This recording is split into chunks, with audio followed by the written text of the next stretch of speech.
अस्सलाम वालेकुम सर, आवाज नहीं आ रही।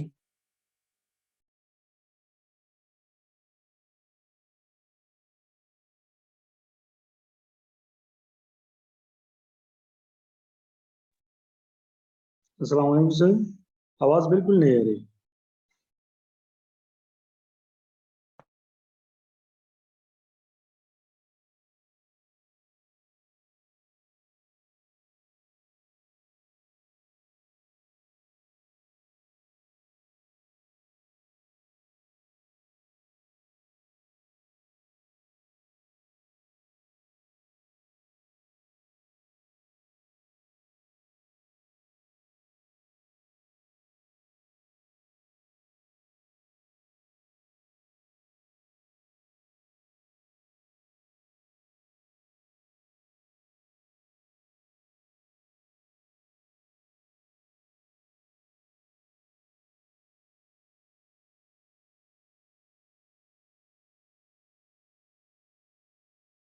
If the finger is lifted up for a long time. So after checking the apex beat, Assalamu alaikum, I am Dr. Junaid Jhangir Abbassi. Start. Assalamu alaikum, my name is Dr. Junaid Jhangir Abbassi and I am a senior registrar in pediatrics at Albany Medical University. Today I am going to tell you how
line or is it just placed?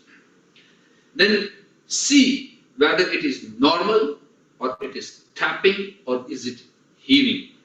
When the apex beat is tapping, your finger will be slightly tapped.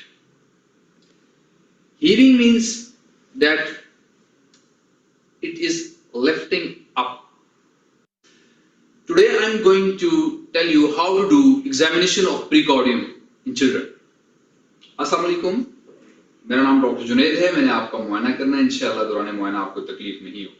क्या मैं आपको मुआयना कर सकता हूँ? Thank you. In examination of precordium, first of all, do the inspection.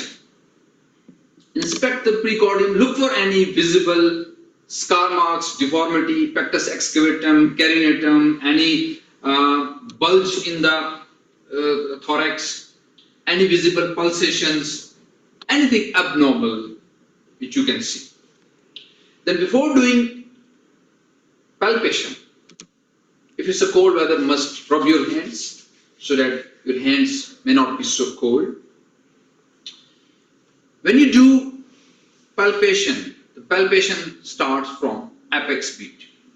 First of all, the apex beat, feel the apex beat.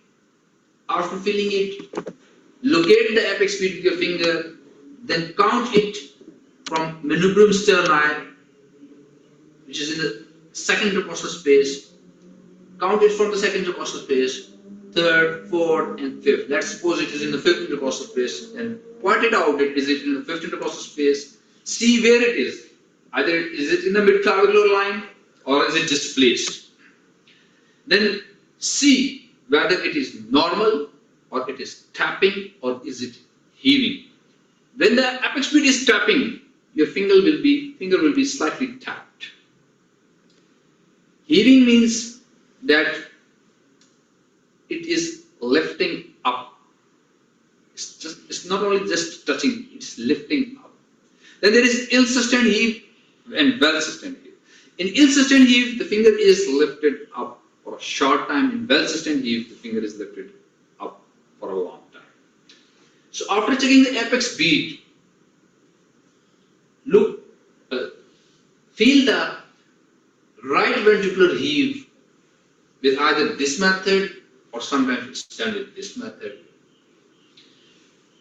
Then palpate the pulmonary area and the aortic area with the fingers and palm of your hand.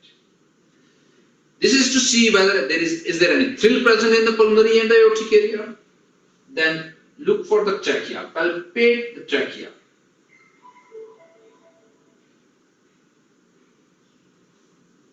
After palpating trachea, look for epigastric pulsations. Feel the epigastric pulsations. So these were the 5 steps in palpation of the precordium. I repeat again. First of all, apex beat, then the right ventricular heave, then palpate the both aortic and the pulmonary areas, then the trachea, and then the epigastric pulsations. So after palpation, go for auscultation. Now auscultation of the precordium starts from apex beat. In fact, it starts from mitral area, and mitral area is the area where the apex beat is felt. So if the examiner just asks you to auscultate the precordium, he gives you a short command, auscultate the precordium.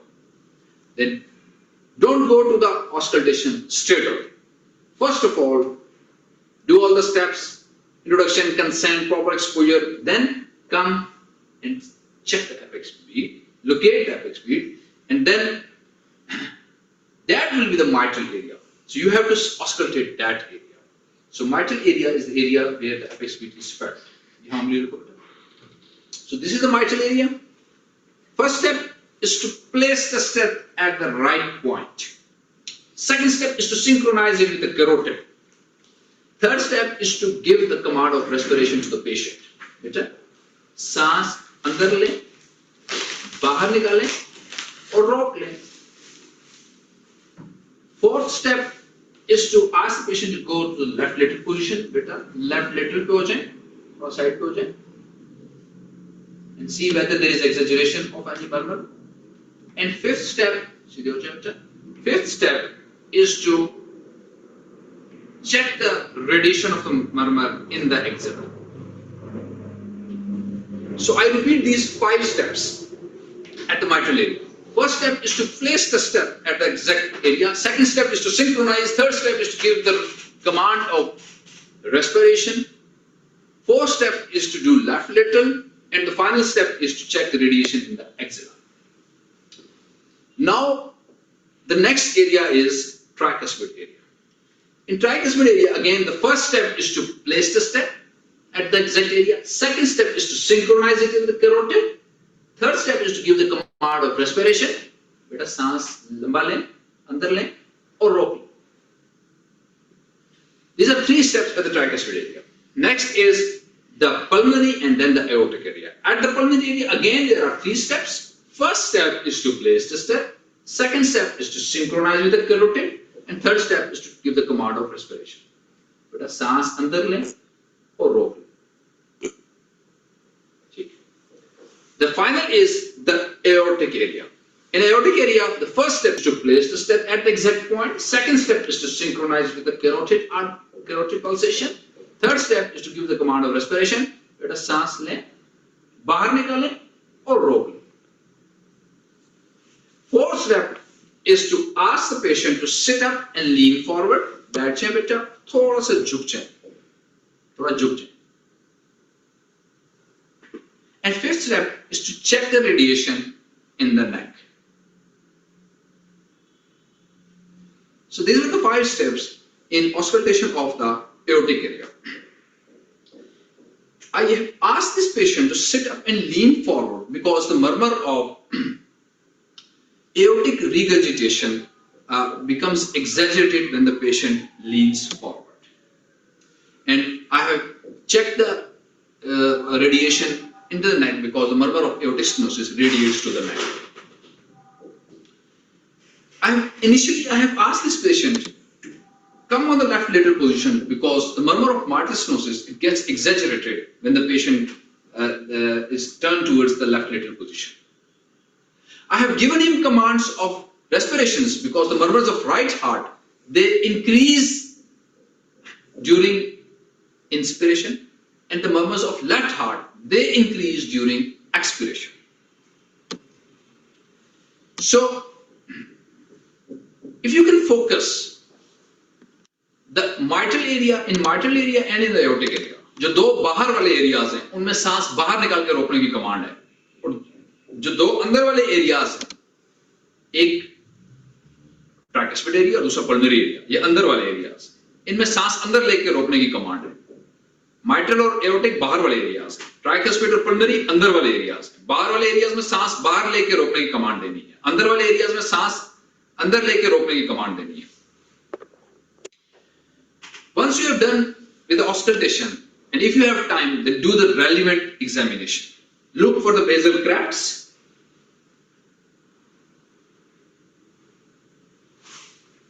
Do the do the hepatojugular reflex. Do the hepatojugular reflex. Look for hepatomegaly. Look for pedal edema. And examine the hands of the patient for signs of infective endocarditis like splinter hemorrhages, genuine lesions, osseous nodes, petechiae, bruises, and the rest of the things.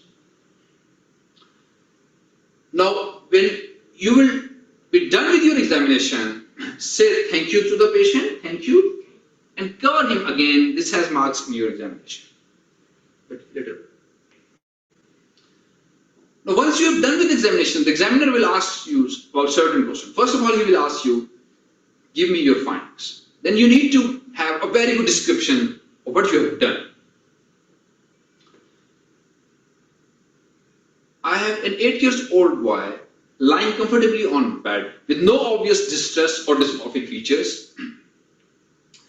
On inspection, there are no visible scar marks, deformity, pectus excavatum, carinatum, or any other deformity in the chest.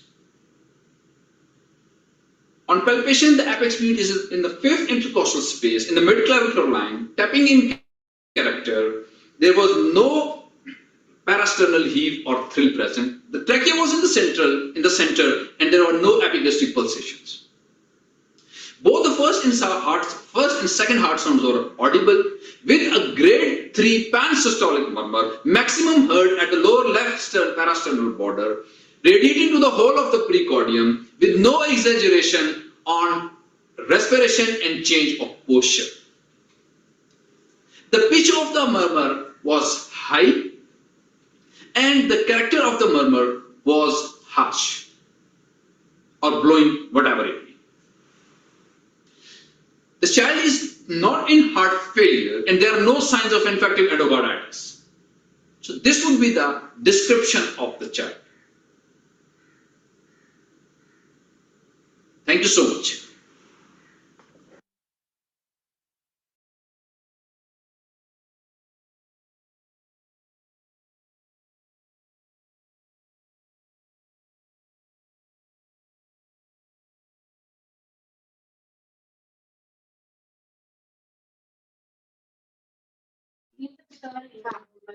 Some students, just give me 2 minutes. I'm coming in 2 minutes. 2 minutes तक wait कीजिएगा please.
अच्छा, अब हम आप लोगों के लिए ना, जिस तरह अभी प्रीकॉर्डियम एग्जामिनेशन की वीडियो देखी है ना, अब आपने चेस्ट एग्जामिनेशन की वीडियो देखनी है, तो उसके बाद फिर एक ही दफा मैं आपको प्रीकॉर्डियम और चेस्ट दोनों के शॉर्ट केसेस भी करवा दूंगा। पहले ये वीडियो देख लें ताकि एक दफा हम वीडियो से फारिग हो जाए। So miss Ayesha, are you here? My team member from Medexamexpert, are you here? Hello, sir. Yes, we are here. Okay, आपको आयशा मैंने वीडियो भेजी है, वो जरा प्ले कर दें। Chest examination. Oh, okay, sir. Okay, sir. We are playing.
Registrar in Pediatrics at Robert Penny Medical University.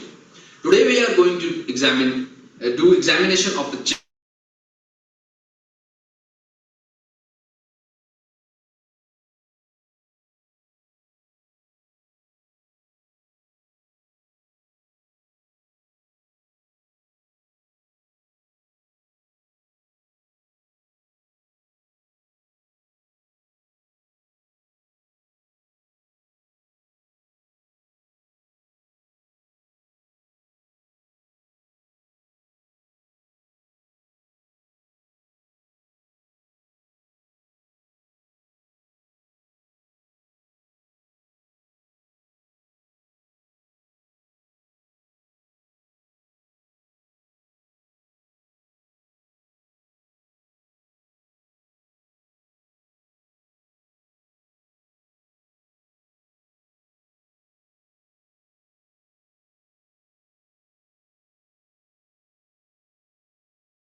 Interview.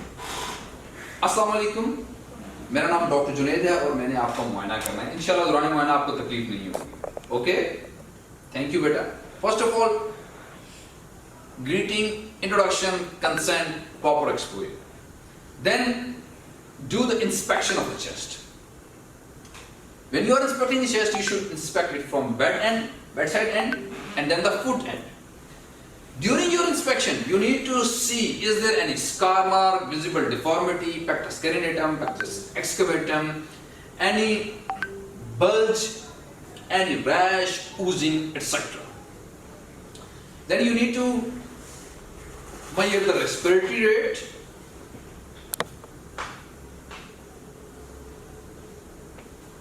do the inspection from foot end. Then before starting palpation, rub the hand so that your hands may not be cold to the patient. You should be very gentle. Before starting palpation, look for any tenderness in the chest. Then compare the temperature of the skin of the chest with the rest of the body. Then do the chest expansion. Take a measuring tape with you.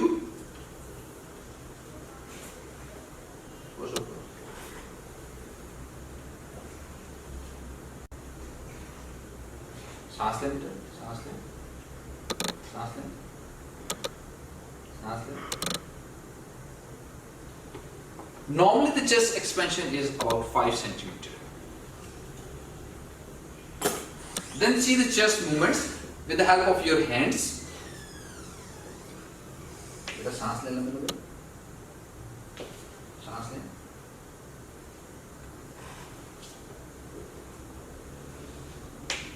सांस लें, सांस लें, फिर लें,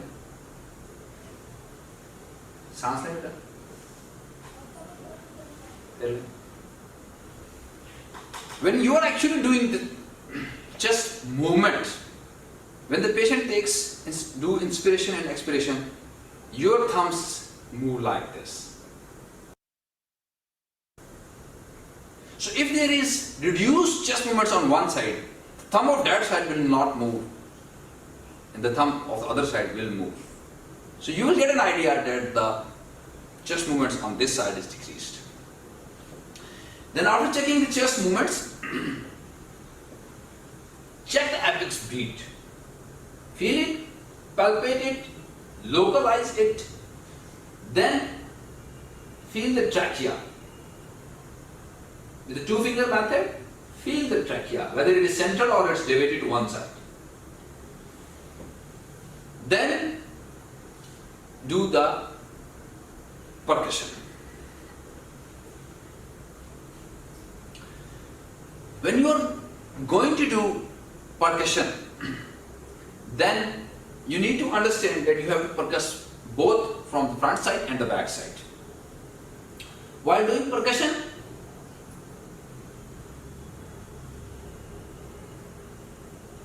you have to start from above the clavicle. First of all, percuss above the clavicle, then on the clavicle, then below the clavicle. On the right side, same steps on the left side, and then start percussing downwards, like I am doing.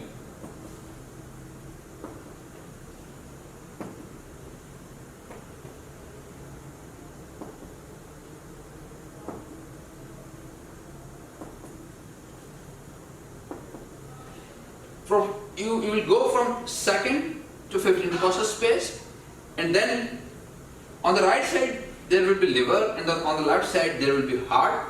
So after doing percussion anteriorly till you reach at the liver on the right side, until you reach the heart at the left side, you will go laterally, and then you will start percussing on the lateral sides. Laterally from the 4th till the 7th intercostal space on both sides.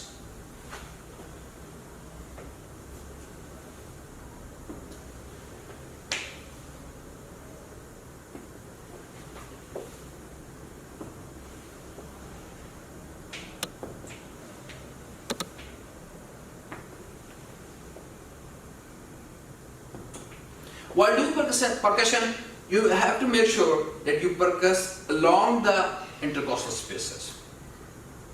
Once you have done the percussion from the front side, the same steps should be repeated from the back sides. The inspection, the palpation, the percussion. Next is the vocal frametus. Sometimes the examiner expects you to do vocal frametus, sometimes they don't expect and they say that it's getting obsolete. So it's up to you whether you do vocal frametus or not. I must teach you the method of doing vocal frametus. You may do it before percussion as well. You have to place the hand like this and you ask the patient to say teen, teen, teen. Beta bolo teen, teen, teen. Phir bolo teen, teen, teen. Bolo teen, teen, teen. Bolo teen, teen, teen. Bolo teen, teen, teen. Bole beta teen, teen, teen. Bole teen, teen, teen. Bole teen, teen, teen. Okay. Then is the vocal resonance. Sometimes the student get confused whether the resonance was checking with the hand or the resonance was checking with the step. So just remember a mnemonic SR. SR means that the resonance is being checked with the step. So you have to place the step in your ears. You have to inform the patient कि आपने फिर से तीन तीन बोलना है. जब मैं ये रखूँगा तो आपने तीन तीन बोलना है. You have to check it on the both sides. बोले बेटा तीन तीन तीन.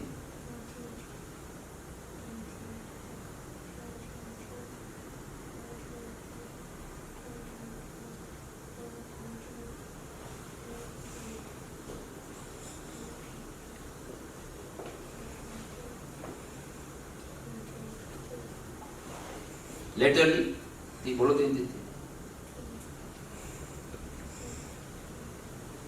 बोले तीन तीन तीन. बोले तीन तीन तीन. Okay. So once you have done with the resonance, now the final step is auscultation. In auscultation, what the students make a mistake, they place the step for a very short time and then they move it to the other side, then they move it to the other side. जल्दी जल्दी कर रहे हो. Make sure that you have to place the step for well time so that an inspiration and expiration takes place and the examiner will get an idea that you have auscultated a full inspiration and expiration. तो लंबे लंबे सांस लेने हैं.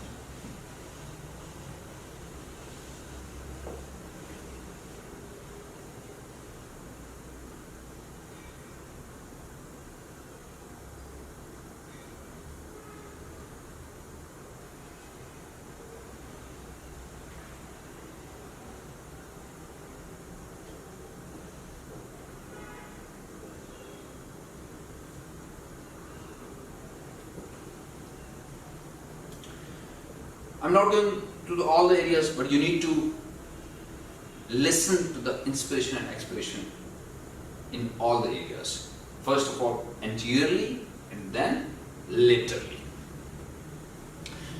So once you have done the auscultation, then you need to do the relevant examination in the chest. And the relevant examination in the chest includes the hands. Look for the clubbing, it is relevant with the chest. Look for anemia, it is relevant with the chest. Look for BC scar, it is relevant with the chest. And look for central cyanosis and the peripheral cyanosis, it is also relevant with the chest. And then maybe you need to find out lymphadenopathy, so check for the lymph nodes, the cervical and the axillary lymph node. The axillary lymph nodes are especially important in the examination of when you are suspecting pulmonary tuberculosis. So look for the lymph nodes, and then down. Edema is sometimes important, sometimes it may not be important, but the more important is whether associated any hepatomegaly patient is having some failure or not, and any other relevant and important thing. So once you have done the relevant examination, then you need to say thank you so much, and you need to cover the patient, which is very, very important. You have to make him dress again. So thank you so much.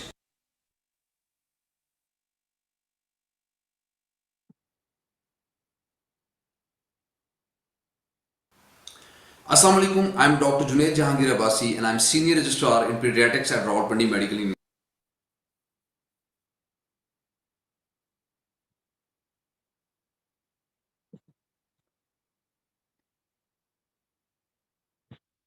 Some students, मेरा laptop connect हो रहा है, just I'm just starting in 2 minutes.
Okay, so we start with a short case of the precordium.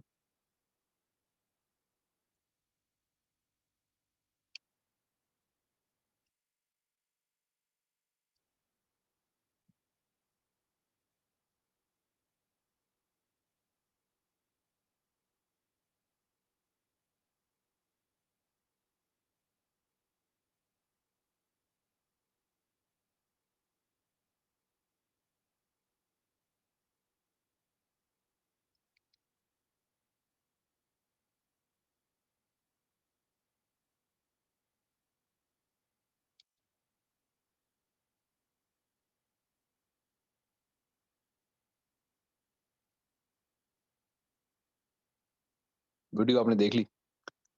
Now, steps of the precordium examination. It's very important कि आपको scheme याद हो कि precordium के हमारे कौन-कौन से steps होंगे. So first step is introduction, consent and greeting. Second step is 30-second inspection with proper exposure.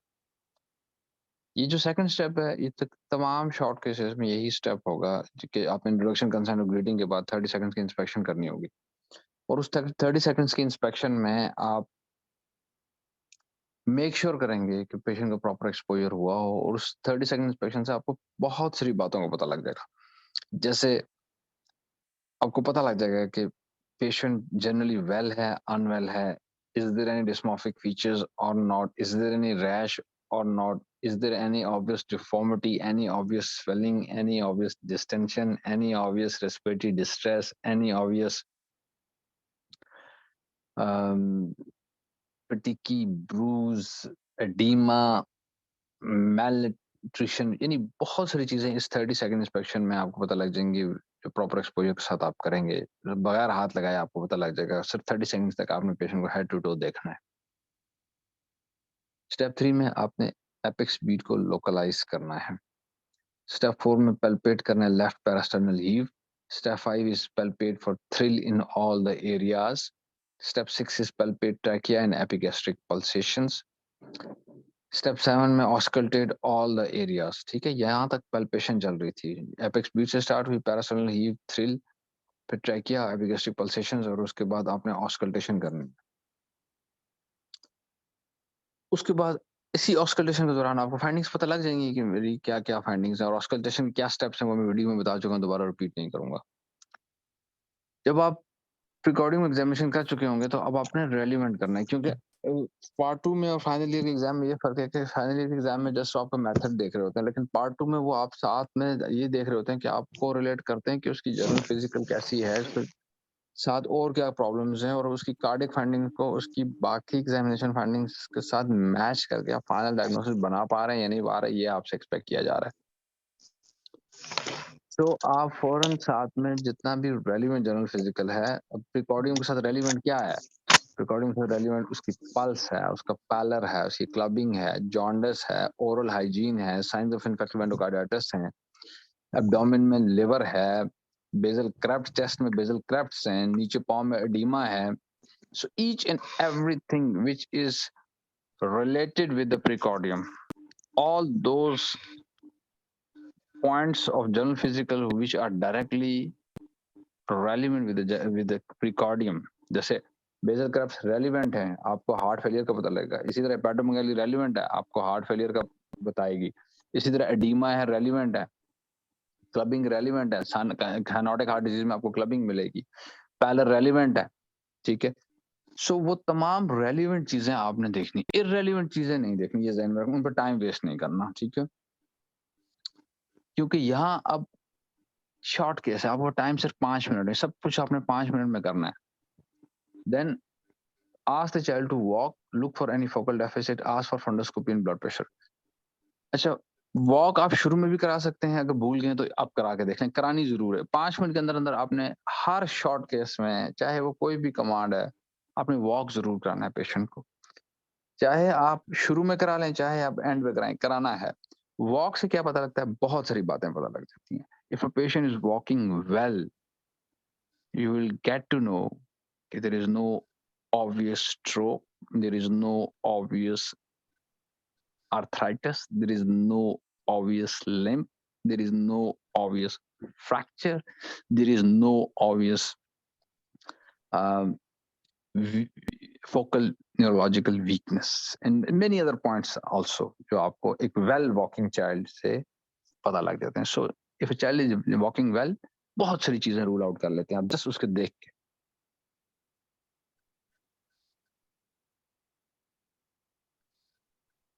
Fundoscopy 5 minute में हो नहीं सकती, लेकिन आप ऑफर कर देंगे, sir I would like to do fundoscopy with this patient, और ब्लड प्रेशर रेलिवेंट है वो आप ले लें. कवर एंड थैंक्स, कवर करने के थैंक्स बोलने के मार्क्स हैं, प्लीज मिस नहीं करने.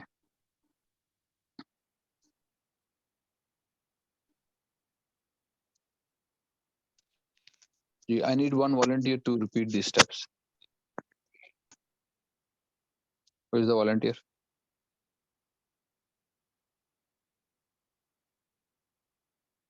जब कोई वॉलंटियर खुद से नहीं बोलेगा तो मैं फिर बोलूंगा. Doctor Hina Naveed, please repeat the steps. Assalamu alaikum.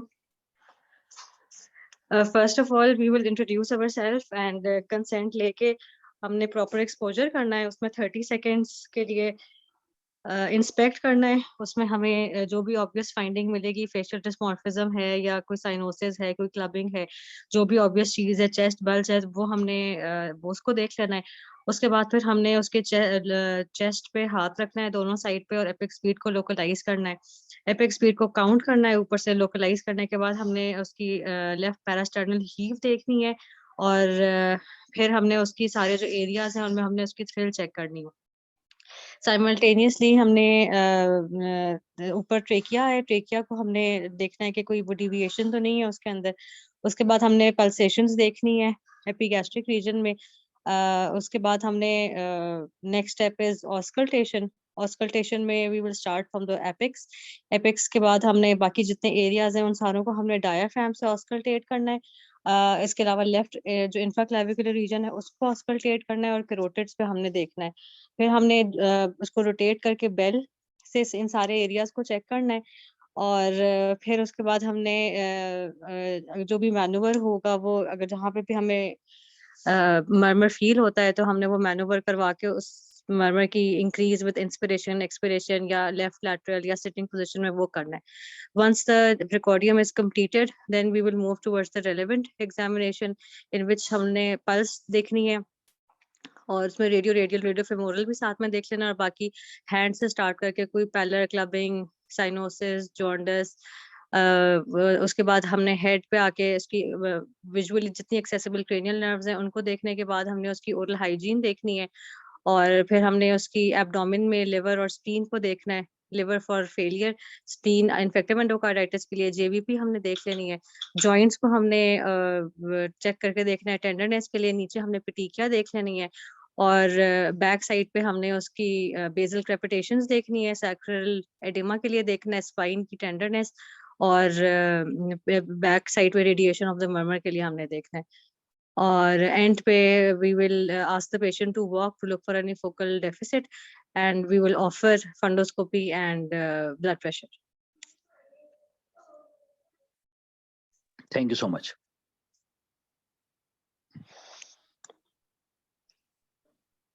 Now, when you do the examination of the precordium, और उसमें आप मर्मर को पिक करेंगे, then you should know कि मर्मर की क्या-क्या चीजें आपने एग्जामिनर को बतानी है और क्या-क्या चीजें आपने नोट डाउन करनी है। You have to note down the timing of murmur, whether it is systolic or pan-systolic, grade of murmur, site of maximum intensity, radiation, character, pitch, effect of respiration and effect of posture. ये चीजें note करनी है। जब बताएंगे तो इस तरह से बताना है। On auscultation, both अब मैं नरेट करके सुना रहा हूँ। On auscultation, both the first and second outsounds are audible with a grade 3 pan-systolic murmur, maximum heard at left lower sternal border, radiating to the whole of the precordium with no exaggeration on change of posture or respiration. ठीक है, यानी examine करते हुए उसको note down करके इस तरह से नरेट करके खूबसूरती से सुनाना है। यूं नहीं करनी।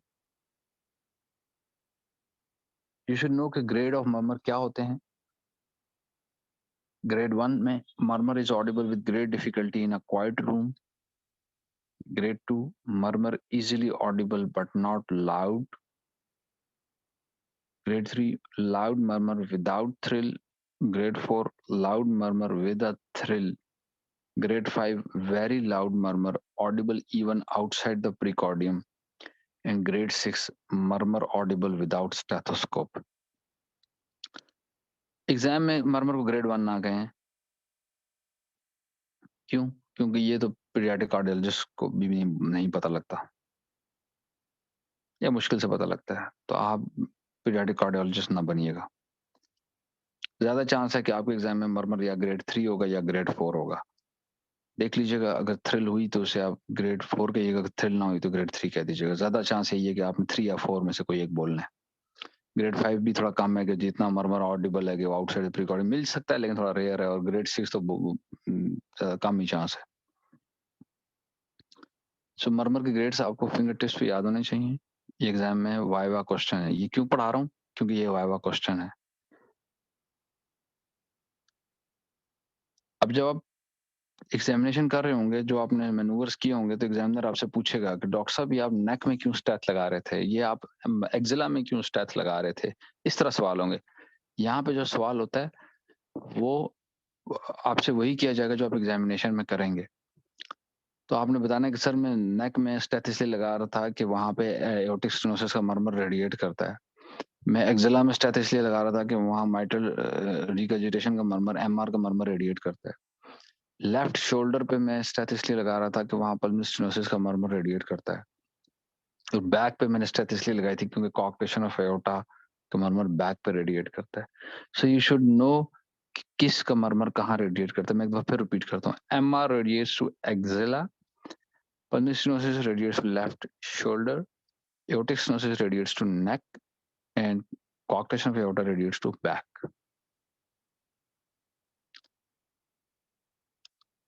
You should be absolutely clear कि ये murmur systolic है या pan-systolic है।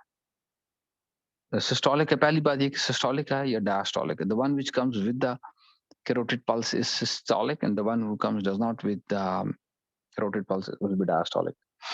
अब सिस्टोलिक है तो फिर further you should be absolutely clear कि ये पैन सिस्टोलिक है, इजेक्शन सिस्टोलिक. कंफ्यूजिंग बात नहीं करनी. आपने कहीं पे भी एग्जामिनर को ये इंप्रेशन नहीं देना कि जी आप कंफ्यूज्ड हैं. पैन सिस्टोलिक वो होगा जो थ्रू आउट द सिस्टली रहेगा, और अगर थ्रू आउट द सिस्टली नहीं है तो डेफिनेटली वो इजेक्शन सिस्टोलिक है. फिर कोई और ना बोलिएगा, बस इजेक्शन सिस्टोलिक बोल दीजिए. पैन सिस्टोलिक की 3 ही डीडीज होती हैं, एमआर, टीआर और VST. Music television, music MTV होता था ना, म्यूजिक टेलीविजन, ये उसका निमोनिक है. MR, TR and VST is the causes of pan systolic murmur. बहुत पूछते हैं, हर एग्जाम में ये सवाल पूछा जाता है. Ejection systolic murmur aortic stenosis में होता है और पल्मोनरी स्टेनोसिस में. दो ही स्टेनोसिस हैं, एक एओर्टिक और एक पल्मोनरी, दोनों में ejection systolic murmur. Diastolic murmur कम चांस है कि आपके एग्जाम में रखा जाएगा. जब आपकी तैयारी सिस्टोलिक और पैन सिस्टोलिक इजेक्शन की बहुत अच्छी हो तो फिर डायस्टोलिक को भी थोड़ा पढ़ लीजिएगा, क्योंकि रिलेटिवली कम चांस है एग्जाम में आने का. अच्छा, differential diagnosis of pan systolic murmur मैं बता चुका हूँ, एमआर, टीआर, वीएसटी. अब बाजू का एग्जामिनर पूछता है, अच्छा जी एमआर और टीआर को कैसे डिफरेंशिएट करेंगे? बी मतलब आप पता है, आपको लग गया कि पैन सिस्टोलिक है. अब आप क्या बता सकते हैं कि ये एमआर का पैन सिस्टोलिक है, टीआर का है या वीएसडी? तो आपने कहना कि सर एक तो मैं ये देखूंगा कि एपेक्स स्पीड कैसी है. टीआर में एपेक्स स्पीड नॉर्मल होती है, जबकि एमआर में थोड़ी वो इल सस्टेन्ड हीव होती है और वीएसटी में भी इल सस्टेन्ड हीव होती है. तो 2-3 डिफरेंसेस बताने हैं, जरूरी नहीं है लंबी चौड़ी बातें बताएं. दूसरा सर मैं रेडिएशन देखूंगा, हर एक मर्मर की अपनी रेडिएशन है. एमआर का मर्मर एक्सेला में रेडिएट कर रहा होगा, टीआर का मर्मर लोकलाइज्ड होगा और वीएसडी का murmur across the sternum radiate कर रहा होगा. 2 डिफरेंसेस बता दिए.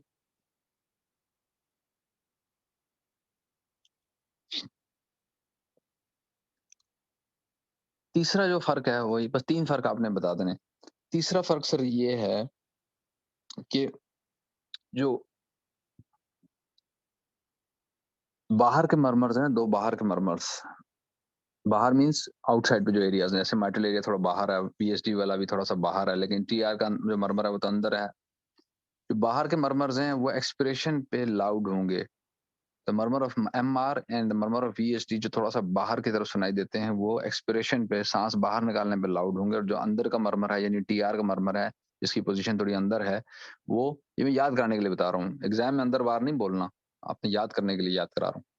जो टीआर का मर्मर है sir, that is loud during inspiration. Exam में आपने ये बोलना है कि सर ये इंस्पिरेशन के दौरान लाउड होगा और सर ये 2 जो हैं ये एक्सपिरेशन के दौरान लाउड होंगे. सो ये 3 डिफरेंसेस हैं जिनसे आप फिर पहला सवाल आपको ये है कि पैन सिस्टोलिक की डीडी आनी चाहिए. दूसरा सवाल ये है कि पैन सिस्टोलिक की डीडी को आपस में कैसे डिफरेंशिएट करेंगे. ये 3 पॉइंट्स की मदद से करेंगे. एपेक्स स्पीड इंतहाई इंपॉर्टेंट है. अगर किसी को एपेक्स स्पीड का नहीं पता, वो फेल है, मैं पहले बता रहा हूँ. यू शुड नो कि नॉर्मल एपेक्स स्पीड कैसी होती है, टैपिंग कैसी होती है, हीविंग कैसी होती है. Normal apex speed is neither forceful nor does it lift the palpating finger. ना इसमें फोर्स होती है, ना ये फिंगर को लिफ्ट करेगी. So it's neither tapping nor heaving. It's just that is normal. आप कहेंगे sir this is a normal apex speed because it is neither tapping nor heaving. तो फिर एग्जामिनर का अगला सवाल ये होगा कि अच्छा डॉक्टर साहब ये बताएं कि टैपिंग किस कंडीशन में होती है और हीविंग किस कंडीशन में होती है. कि आपके जवाब से अगला सवाल बनेगा. ये आपने वाइवा, एक ट्रिक है, ट्रिक के जरिए वाइवा देना है. थोड़ा बोल के चुप हो जाना है. Tapping apex speed is forceful but palpating finger is not displaced. थोड़ा सा फोर्स जरूर होती है लेकिन फिंगर डिस्प्लेस नहीं होती.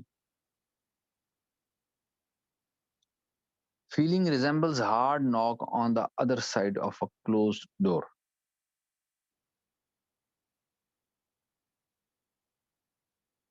It is due to palpable loud first heart sound in mitral stenosis.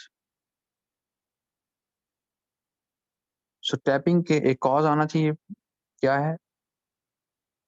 जब लाउड फर्स्ट हार्ट साउंड हो जाता है माइटल स्टेनोसिस में, तो उसमें टैपिंग होती है. Heaving apex beat palpating finger is lifted. देखें यहाँ पे सिर्फ कोई चीज टैप कर रहा था, ठीक है, ये आवाज आएगी भी आपको, कुछ टैप कर रहा है जस्ट। हीव में क्या है, उठा रहा है, नीचे से कोई लिफ्ट कर रहा है, फिंगर को ऊपर की तरफ उठना पड़ रहा है, दैट्स हीविंग।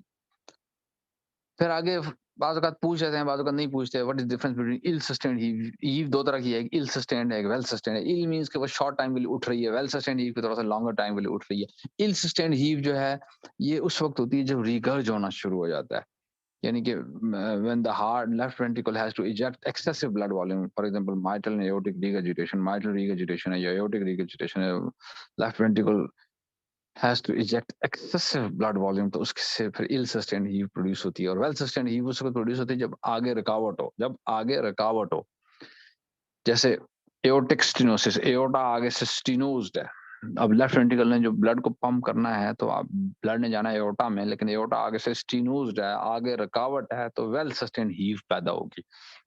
इसी तरह हाइपरटेंशन है, आगे जो पेरिफेरल रेजिस्टेंस है वो ज्यादा है, ठीक है, heart has to push the blood against a higher peripheral vascular resistance, तो आगे रुकावट है, उसमें भी एक वेल सस्टेन्ड हीव प्रोड्यूस हो जाएगी।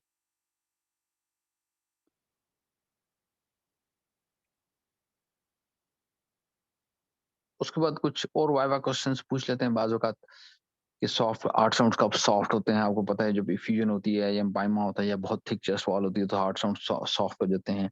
S1 लाउड कब होता है, अभी थोड़ी देर पहले बताया, माइट्रल स्टेनोसिस में S1 लाउड होता है, टैकीकार्डिया में लाउड होता है। सॉफ्ट कब होता है, MR में सॉफ्ट हो जाएगा, हार्ट फेलियर में सॉफ्ट हो जाएगा। और इसके अलावा P2 का लाउड बहुत पूछते हैं कि अगर P2 लाउड है तो उसका क्या मतलब है, उसका मतलब है पल्मोनरी हाइपरटेंशन है। और अगर सॉफ्ट P2 है, लाउड P2 का वाइस वर्सा, पल्मोनरी स्टेनोसिस में सॉफ्ट P2 हो सकता है। और अगर A2 लाउड है तो उसका क्या मतलब, A2 लाउड होता है सिस्टेमिक हाइपरटेंशन में। ये याद रखिएगा कि A2 लाउड होता है सिस्टेमिक हाइपरटेंशन में। स्प्लिटिंग का बहुत पूछते हैं कि जी जो नॉर्मली जो सेकंड हार्ट साउंड है उसके दो, आपको पता ना, ये तो अच्छा आपको पता है ना कि सेकंड हार्ट साउंड में दो कंपोनेंट होते हैं, एक एओर्टिक कंपोनेंट होता है, एक पल्मोनरी कंपोनेंट होता है।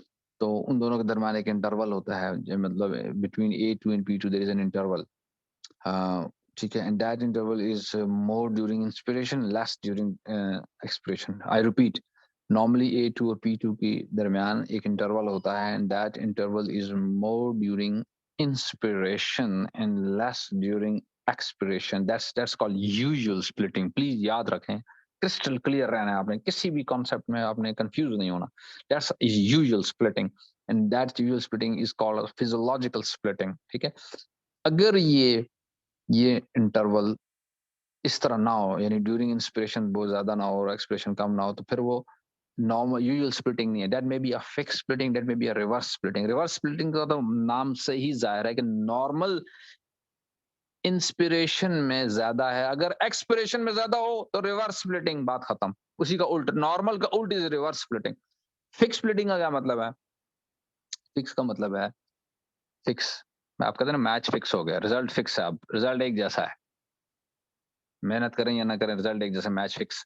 So fix splitting means inspiration में भी वही इंटरवल है जो एक्सपिरेशन में है, that's called fix splitting. You should be crystal clear. और फिक्स स्प्लिटिंग की कॉज आपने फाइनल ईयर से पढ़ी हुई है, एट्रियल सेप्टल डिफेक्ट में फिक्स स्प्लिटिंग होती है, ठीक है। थोड़ी सी बात थर्ड हार्ट साउंड की भी कर लेते हैं। This is a low pitch sound and occurs in early diastole at the time of rapid ventricle filling. पूछेंगे नहीं, परेशान ना हूं कि आपसे कहें बताओ इस बच्चे में थर्ड हार्ट साउंड आ रहा है या नहीं यार। ये देखें, पीडियाट्रिक कार्डियोलॉजी का एग्जाम नहीं है ये, इसलिए परेशान नहीं होना। लेकिन वैसे अगर कोई पुराने एग्जामिनर कहीं पूछ ही ले कि यार थर्ड हार्ट साउंड कहाँ है, तो जी कह देंगे जी वो थर्ड हार्ट साउंड कैसा होता है, तो बता देंगे जी लो पिच्ड होता है सर, वो डायस्टली में अर्ली डायस्टली में होता है, ठीक है। और कॉजेज में एक दो कॉजेज भी याद कर लें, चिल्ड्रन में, हेल्दी यंग एडल्ट्स में वैसे भी आ सकता है, प्रेगनेंसी वगैरह में आ सकता है।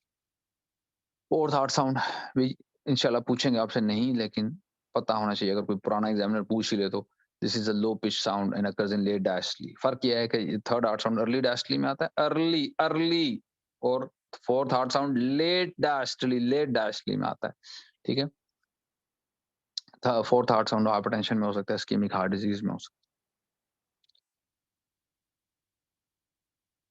जब आप कैरोटिड पे पल्स रखेंगे, हाथ रखेंगे, तो एग्जामिनर जरूर पूछेगा, डॉक्टर साहब ये आपने हार्ट साउंड सुनने के दौरान कैरोटिड पल्सेशन क्यों देख रहे थे? सर मैं इसलिए देख रहा था कि मैं डिसाइड कर सकूं ये मर्मर सिस्टोलिक है या डायस्टोलिक। अच्छा, तो ये कैरोटिड आप क्या देख रहे हैं? आर्टरी देख रहे हैं, वेन देख रहे हैं? ये भी वो आपसे पूछ सकते हैं ना। ये जी जो आप पल्सेशन देख रहे हैं, ये आर्टरी की देख रहे हैं, वेन की देख रहे हैं? जी स्टूडेंट्स, कौन सी आर्टरी की देखी थी या वेन की देखी थी?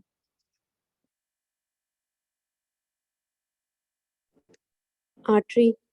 शाबाश, आपने कहा सर ऑब्वियसली मैं कैरोटिड आर्टरी की पल्सेशन देख रहा था। तो अगला सवाल उसका होगा कि अच्छा डॉक्टर साहब ये आर्टीरियल पल्सेशन में और वीनस पल्सेशन में क्या फर्क है? ये लास्ट टाइम एक स्टूडेंट से पूछ लिया उन्होंने। तो सर आर्टीरियल पल्सेशंस तो प्रॉपर फील होती है ना, वीनस पल्सेशंस इतनी पैल्पेबल नहीं होती। एक बात ये बता दें। दूसरा बता दें,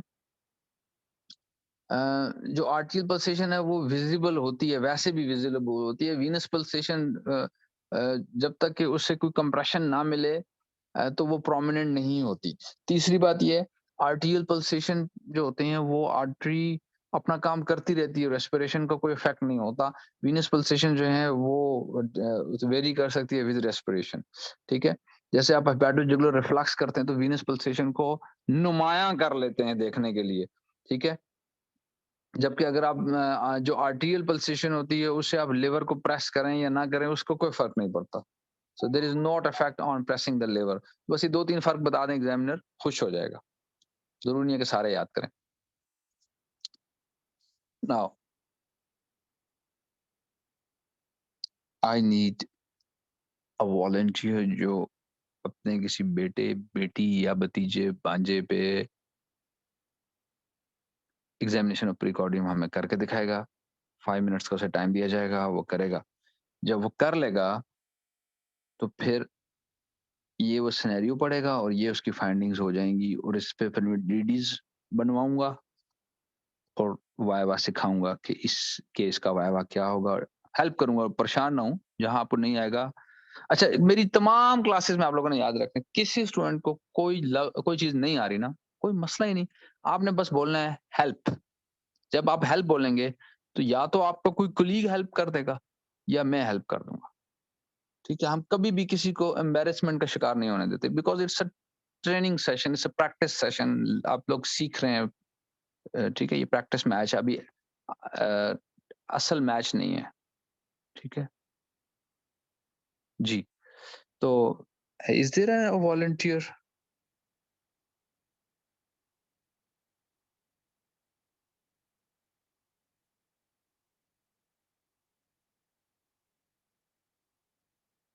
कोई वॉलंटियर है जो बच्चे पे करके दिखाना चाहता है? बड़ा फायदा होता है, मैं बता रहा हूँ। गलतियां निकल जाती हैं, मिस्टेक्स निकल जाती है, कॉन्फिडेंस आ जाता है, हेजिटेशन दूर हो जाती है। अच्छा चलो, बच्चे वाला कोई नहीं है।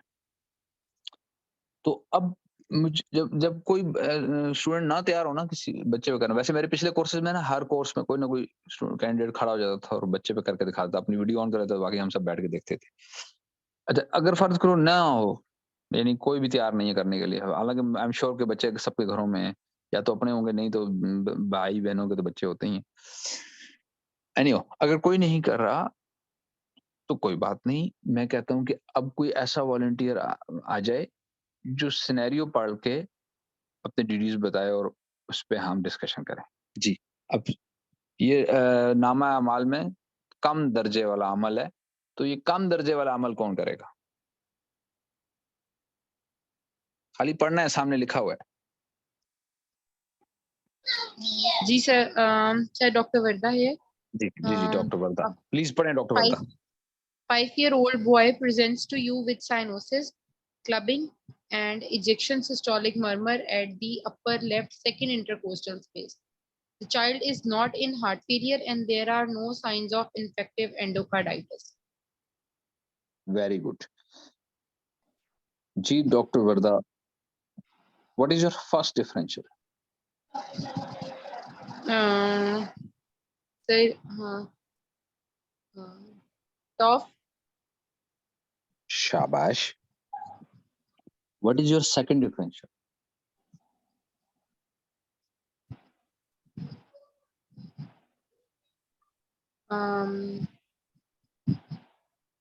Sir, VSD with pulmonary stenosis.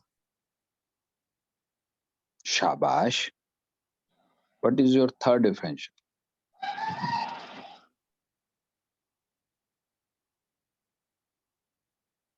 Help बोल दें अगर नहीं आता तो. Help. चलो मैं बताता हूँ. सो हाँ ठीक है, हम बात करते हैं. डॉक्टर साहब ने, डॉक्टर वर्दा ने बिल्कुल ठीक पिक किया. ठीक है, टॉफ का सिनेरियो था. अभी मैंने आपको सिनेरियो दिया ना, एग्जाम में बच्चा रखा होगा और यही फाइंडिंग बच्चे में मिल जाएंगी तो आप टॉप बना लेंगे. इतना सा फर्क है बस. उसके बाद जब डीडीज की बात आती है तो सब लोग ही परेशान हो जाते हैं कि यार अच्छा डीडीज क्या बनाए. तो आपने डीडीज पहले से याद करके जाना है. पहली डीडी आप बोले TGA with VSD with pulmonary stenosis, क्योंकि अकेला टीजीए तो सरवाइव नहीं कर सकता ना 5 साल तक. साथ में वीएसडी होगा, पल्मोनरी स्टेनोसिस होगा तो वो सरवाइव करेगा, क्योंकि मिक्सिंग हो जाएगी फिर. दूसरा है डॉक्टर साहब ने बोला डीओआरवी विद पल्मोनरी स्टेनोसिस, बिल्कुल ठीक है. डीओआरवी विद पल्मोनरी स्टेनोसिस भी आप बोल सकते हैं. Univentricular heart with decrease pulmonary flow भी बोल सकते हैं. और tricuspid atresia with pulmonary stenosis भी बोल सकते हैं. सो 3 डीडीज आपने याद रखने हैं. 4 मैंने लिखी है, इनमें से कोई 3 आप याद कर लें. बेहतर है कि जो ऑर्डर ऑफ प्रायोरिटी है इसी में याद कर लें. I repeat, number 1 TGA with VSD with pulmonary stenosis, number 2 univentricular heart with decreased pulmonary flow, and number 3 DORV with pulmonary stenosis. अब जब आप डीडीज बता देंगे तो एग्जामिनर वाइवा पूछेगा. ठीक है, जो कॉमन सवाल टॉफ के होते हैं वो ये पूछता है कि एक तो वो टॉफ के कंपोनेंट्स पूछ लेगा आपसे. वो पूछ लेगा कि why it is TOF, why it is not VSD. तो आप बता देंगे कि सर चूंकि क्लबिंग थी, साइनोसिस थी, तो मर्मर ये वाला था तो मैंने टॉफ किया. तो पूछेगा कि टॉफ में would you like to do fundoscopy in TOF. आप कहें जी sir, because I may expect Roth spots which can be seen in infective endocarditis. I may see raised ICP which can be seen in complicated cyanotic heart disease, like abscess. I may see retinal congestion due to polycythemia. आपको पता ना जो ये जो cyanotic heart disease वाले बच्चे होते हैं इनमें polycythemia होता है और इनके जो retinas हैं वो congested होते हैं. Then the examiner can ask you what is difference between cyanotic heart disease and acyanotic heart disease. Of course वो आप बता देंगे. He may ask you what is difference between cyanotic heart disease and Eisenmenger. तो ये भी आपको बताना है. In Eisenmenger, short systolic murmur is located at the upper second sternal border. P2 is loud, usually accompanied PR and TR due to severe pulmonary hypertension, usually have chest deformity. Eisenmenger वाले आपको पता है ना, इनमें क्या होता है कि इनमें जो फ्लो है ना वो रिवर्स हो जाता है. इनमें पल्मोनरी हाइपरटेंशन डेवलप होती है, यानी इनिशियली ये एसाइनोटिक होते हैं. जब पल्मोनरी हाइपरटेंशन डेवलप होती है, थोड़ा एडल्टहुड में जाते हैं तो जो शंट है वो रिवर्स हो जाता है और ये बच्चे फिर हमारे पास साइनोसिस के साथ आना शुरू हो जाते हैं. P2 लाउड होता है, इनमें पल्मोनरी हाइपरटेंशन होती है सीवियर किस्म की.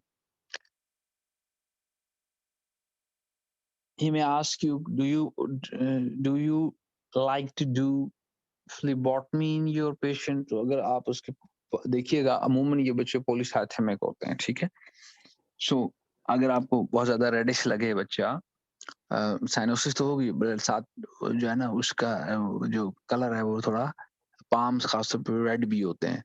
सो दैट एक्चुअली शोज कि हेमाटोक्रिट बढ़ा हुआ है बच्चे में. तो एग्जामिनर का अगला सवाल होगा कि कितने से ज्यादा हेमाटोक्रिट हो तो आप फ्लेबोटमी करते हैं. तो आपने कहना है कि सर मोर देन 70%. नहीं, आपने कहना है कि जब हेमाटोक्रिट मोर देन 70% होगा तब मैं फ्लेबोटमी करता हूँ. ठीक है, और फिर अगला सवाल वो पूछेगा कि कैसे करते हैं फ्लेबोटमी, यानी जब आप एक तरफ ब्लड निकालते हैं तो किस बात का ख्याल रखते हैं. सर मैं इस बात का ख्याल रखूंगा ब्लड एक तरफ से निकाल रहा हूँ, दूसरी तरफ से सलाइन जा रही हो, ताकि एकदम से उसका ब्लड प्रेशर ड्रॉप ना हो. ठीक है, सो नॉर्मल सलाइन की इन्फ्यूजन दूंगा और फिर मैं ब्लड निकालूंगा. ठीक है, और फिर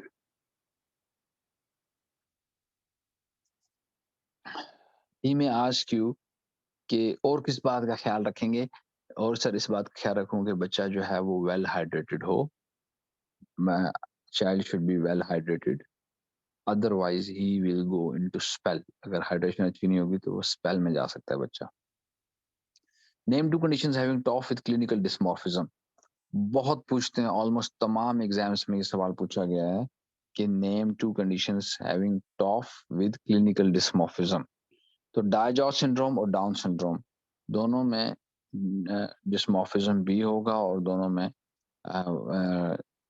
टॉफ भी हो सकता है। So which cyanotic heart disease has increased pulse pressure? Truncus arteriosus. Truncus arteriosus एक ऐसी हार्ट डिजीज है, साइनोटिक हार्ट डिजीज है जिसमें पल्स प्रेशर ज्यादा होता है। In pink TOF which murmur is present? Murmur of VST. Normally जो है ना, टॉफ में कौन सा मर्मर होता है? पल्मोनरी स्टेनोसिस का मर्मर होता है ना, लेकिन जो पिंक टॉफ होता है उसमें वीएसटी का मर्मर मिलेगा आपको। How you define apex beat? So area of maximum definitive pulsation of heart on precordium. Apex beat is the area of maximum definite pulsation of heart on the precordium. एक second hold कीजिएगा।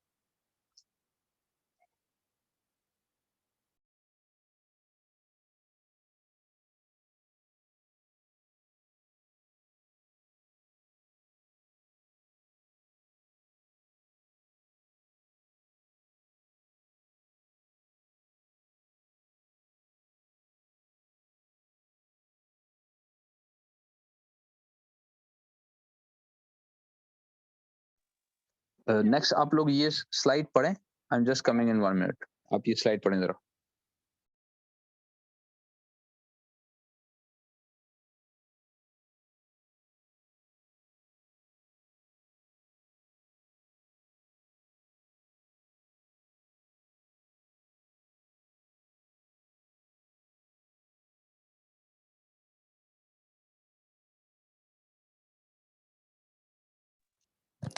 कोई ये बता सकता है कि फिलिपॉटमी में हम एट अ टाइम कितने ml ब्लड निकाल सकते हैं बच्चे का?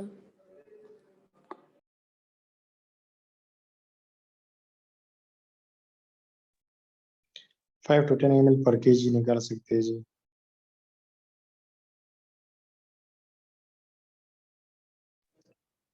Okay, thank you.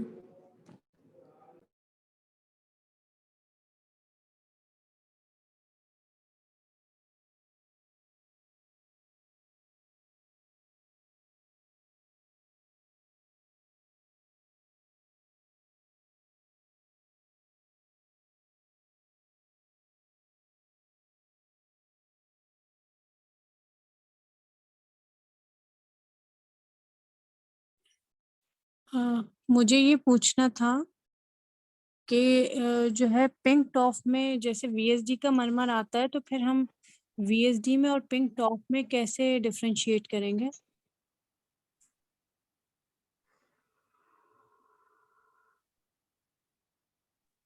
वीएसजी में क्लबिंग नहीं होती ना, टॉफ में क्लबिंग होगी। और पिंक टॉफ में ये होता है कि ना आपको कोलेक्टर्स बने होते हैं, तो वो हमारे मतलब आपके आरबीएच और इसकी एक्चुअल में फाइंडिंग मिलती है।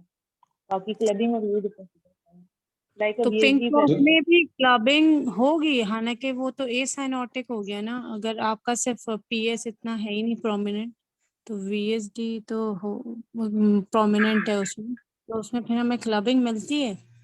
क्योंकि एक मैंने पेशेंट देखा था पिंक टॉप का, उसमें हमें क्लबिंग तो नहीं थी मिली।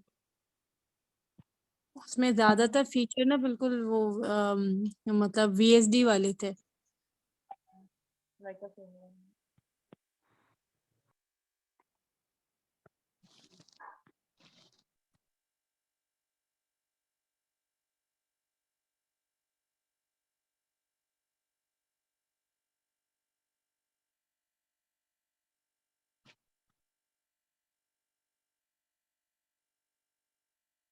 आई थिंक वीएसडी में ट्रांजिस्टोरिक मर्मर मिलता है, पिंक टॉप में हमें कोलेक्टर्स का मर्मर मिलता है on observation all over the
ये ओके इसमें हो जाए।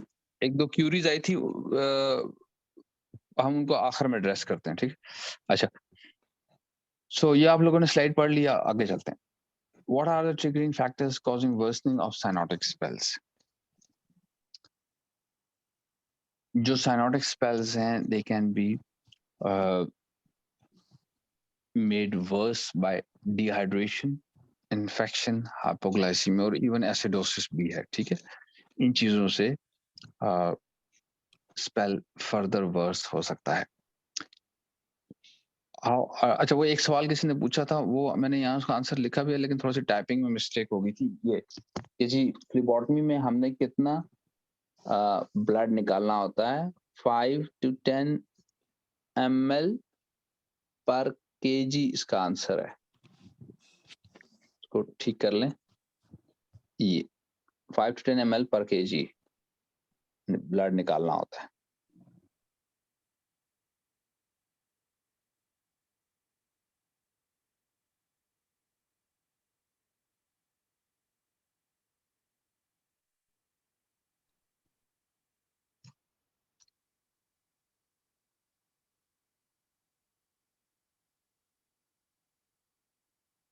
अच्छा, यहाँ थे हम, किधर थे?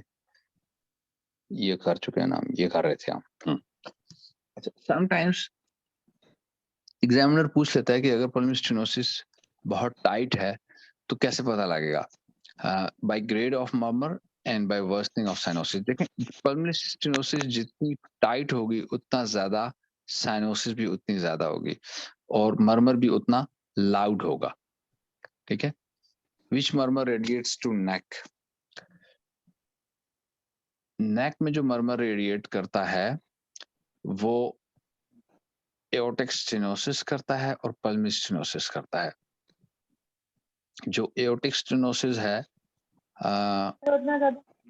डिसअपीयर हो जाता है, वो थोड़ा सा लीन फॉरवर्ड जब आप करते हैं ना, उस वक्त आपको ज्यादा बेहतर सुनाई देता है एओर्टिक स्टेनोसिस का मर्मर, थोड़ा सा लीन फॉरवर्ड करा के। जी, I need one volunteer to read the scenario number 2। अभी तक मैंने आपसे एक शॉर्ट केस प्रिकॉर्डियम का कर चुका हूँ आपके साथ, ठीक है? उसको हमने शॉर्ट केस को डीडी बनाना भी सीख लिया और उसके वाइवा क्वेश्चंस भी हमने तैयार कर लिए। अब दूसरा शॉर्ट केस आ रहा है प्रिकॉर्डियम का। Yes sir. Who is the volunteer? Doctor Muniba. Okay, Dr. Muniba, please read out the scenario. 1-year-old boy present to you with recurring chest infection, with a chest bleed in the fourth intercostal space. There is no cyanosis or clubbing. There is a continuous machinery murmur at the upper left second intercostal space. The child is not in heart failure. There are no signs of infective endocarditis.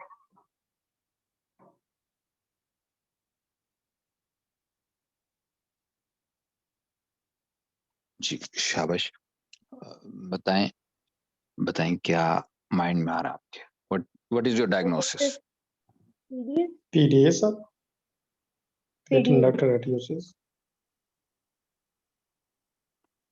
Shabash. My diagnosis is PDA. Give me 3 differentials. Sir, for atrial fistula, any central shunt, and continuous machine shunt, maybe shunt or ठीक है, ठीक है, आपकी approach ठीक है, very good. जो DDs आप बना सकते हैं in case of PDA, it can be a Venus हम, एओर्टिको-पल्मोनरी विंडो डिफेक्ट, सब aortic VSD, coronary artery fistula, peripheral AV fistula, ruptured aortic sinus of Valsalva. Excuse me, sir. Ji, fourth intercostal space में heart ये epic speed की क्या reason है? Scenario में जी sir. नहीं, देखिए ना, एपेक्स बीट वो जरूरी तो, एपेक्स बीट नॉर्मली होती है ना, फोर्थ इंटरकॉस्टल स्पेस में होती है, वो कोई मसला नहीं है। Okay, thank you. अच्छा, अब स्टूडेंट्स क्या गलती करते हैं, ये मैंने याद करवा दिया, डीडीज याद करके चले गए, डीडीज पीडीए की। वहां उन्हें ये समझ नहीं आ रहा होता कि इस पेशेंट में हमने कौन सी डीडी बतानी है। भाई आप रप्चर्ड एओर्टिक साइनस ऑफ वेल्सल्वा अपने एग्जाम के मरीज में नहीं बता सकते। क्यों? क्योंकि ये एक इमरजेंसी कंडीशन है, पेशेंट आईसीयू में पड़ा होना है, वो एफसीपीएस के इम्तिहान में थोड़ा ही लाया जाएगा। सो अब किताबों में ये मिलेगा आपको, लेकिन आपने एग्जाम में नहीं बोलना। लिखा मैंने इसलिए कि यार ये एग्जाम में ना बोल देना। वीनस हम बिल्कुल एग्जाम में रखा जा सकता है, वो एट्रिकोपल्मोनरी विंडो डिफेक्ट हो बिल्कुल रखा जा सकता है। अच्छा, इसी तरह जो कोई सब एओर्टिक वीएसडी है वो भी रखा जा सकता है। सो ऊपर वाले जो 3 डिफरेंशियल्स हैं वो आप पक्के याद कर लें कि ये पीडीए के डिफरेंशियल्स हैं। एक वीनस हम, दूसरा एओर्टिकोपल्मोनरी विंडो डिफेक्ट और तीसरा सब एओर्टिक वीएसडी। और आप ये कॉन्फिडेंस के साथ एग्जाम में बोल दें।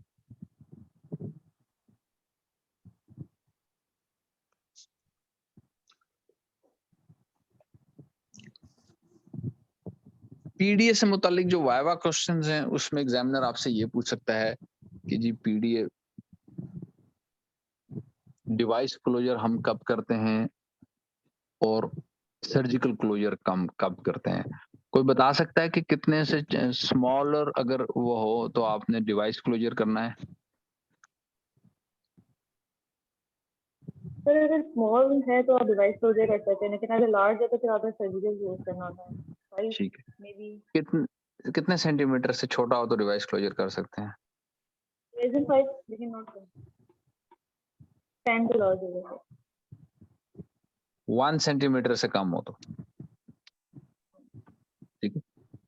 अच्छा, डिवाइस, अगला सवाल एग्जामिनर का होगा कि डिवाइस क्लोजर किस एज में करते हैं?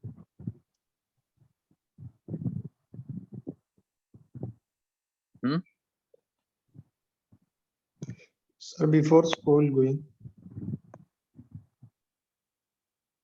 Usually 1 to 5 around 1 days. year. Around 1 year आप you prefer to do device closure around 1 year, ठीक है। बाकी जो ओपन है वो तो आप कभी भी कर सकते हैं। और तो कभी भी कर सकते हैं, चेक करें। हाँ, अच्छा, स्मॉल है तो आप उसके बाद एग्जामिनर आपसे पूछेगा कि क्या पीडीए वाले हार्ट फेलियर में जा सकते हैं? क्या पीडीए का पेशेंट हार्ट फेलियर में जा सकता है? Yes, sir. जा सकते हैं। Left to right shunt. Sir अगर लार्ज पीडीए हो, हाँ बिल्कुल, आपके ऐसा लार्ज, वेरी लार्ज पीडीए हो तो बिल्कुल जा सकता है। शंट अगर बहुत बड़ा हो तो जा सकता है। अच्छा, उसके बाद एग्जामिनर आपसे पूछेगा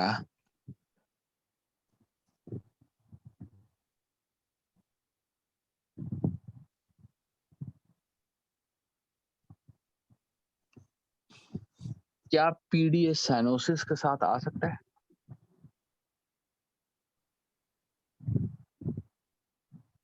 अगर आइजनमेंगर हो जाएगा तो फिर एल्जाइमर डेवलप हो जाए तो आ सकता है सर।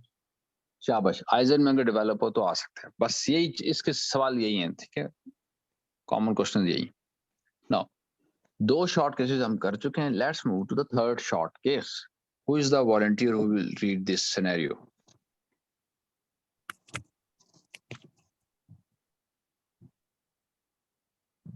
डॉक्टर मानुल्ला, आप पढ़ेंगे? Yes, sir. शाबाश, पढ़ें। A 4-year-old boy present to you with recurrent chest infection. There were no sinuses or clubbing. The apex beat is in the 5th intercostal space. There is a grade 3 pansystolic murmur beginning here at left lower sternal border added to the whole pericardium. Liver is about 3 centimeters below right posterior margin. There is a bilateral fetal edema.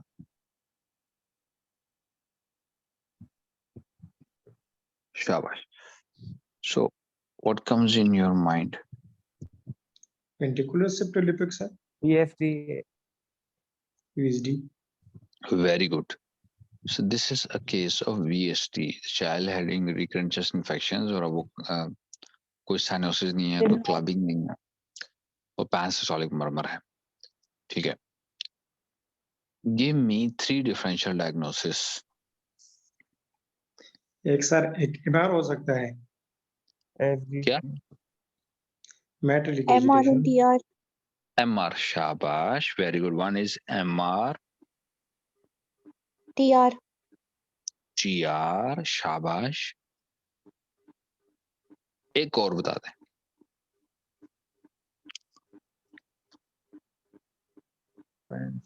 अच्छा TCMP. Sir paint of हो सकता है। Pink top में भी BSc का murmur हो सकता है. पिंक तो उसमें कोलेटरल्स का मेमोर आता है, साइंस की चलो नहीं आता, but not confirm. Pink top की बजाय आप अपने आप को सेफ रखें ना. आप कहें सर डाउन द लिस्ट, अब यूं जवाब दें sir down the list mitral valve prolapse या डायलेटेड कार्डियोमायोपैथी या मायोकार्डाइटिस वगैरह में भी VSD का मर्मर आ सकता है. तो आप बड़े सेफ हो जाएंगे ना. ये चीजें आपको आती हैं, मायोकार्डाइटिस, DCMP, आपको बेसिक्स तो आती होंगी ना इनकी. पिंक टॉप बोलेंगे हाँ पिंक टॉप के अंदर घुस जाएगा, कोई और सवाल पूछ लेगा, आप फिर परेशान हो जाएंगे. तो आप यूं कहते हैं sir down the list mitral valve prolapse, dilated cardiomyopathy और मायोकार्डाइटिस वगैरह में भी बाजुका VSD का मर्मर आ सकता है. अच्छा, सर रोमैटिक बोल सकते हैं? रोमैटिक में एज ना बोलें, आगे फंसेंगे, खामखा फंसेंगे. ओके ठीक ठीक, थैंक यू। सेफ रहना है आपने. अच्छा, वाइवा क्वेश्चन. एग्जामिनर तकरीबन हर एग्जाम में ये सवाल पूछा गया है कि what is the difference between pan systolic murmur and holo systolic murmur. तो याद रखें कि जो हॉलो सिस्टोलिक मर्मर है that is sustained during whole of systole equally, whereas pan-systolic murmur does not sustain equally.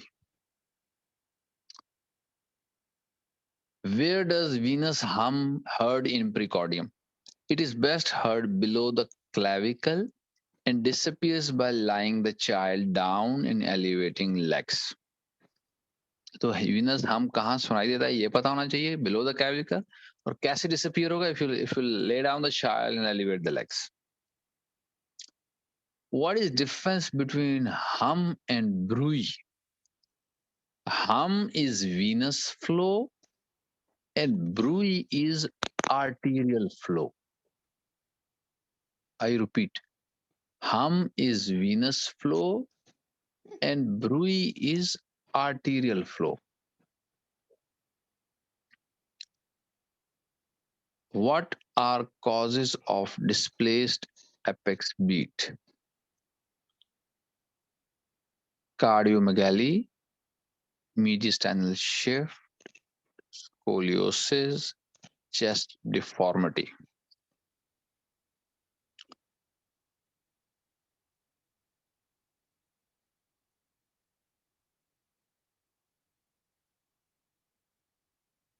Apex beat मैंने आपसे पहले कहा था इस पे माफी नहीं है.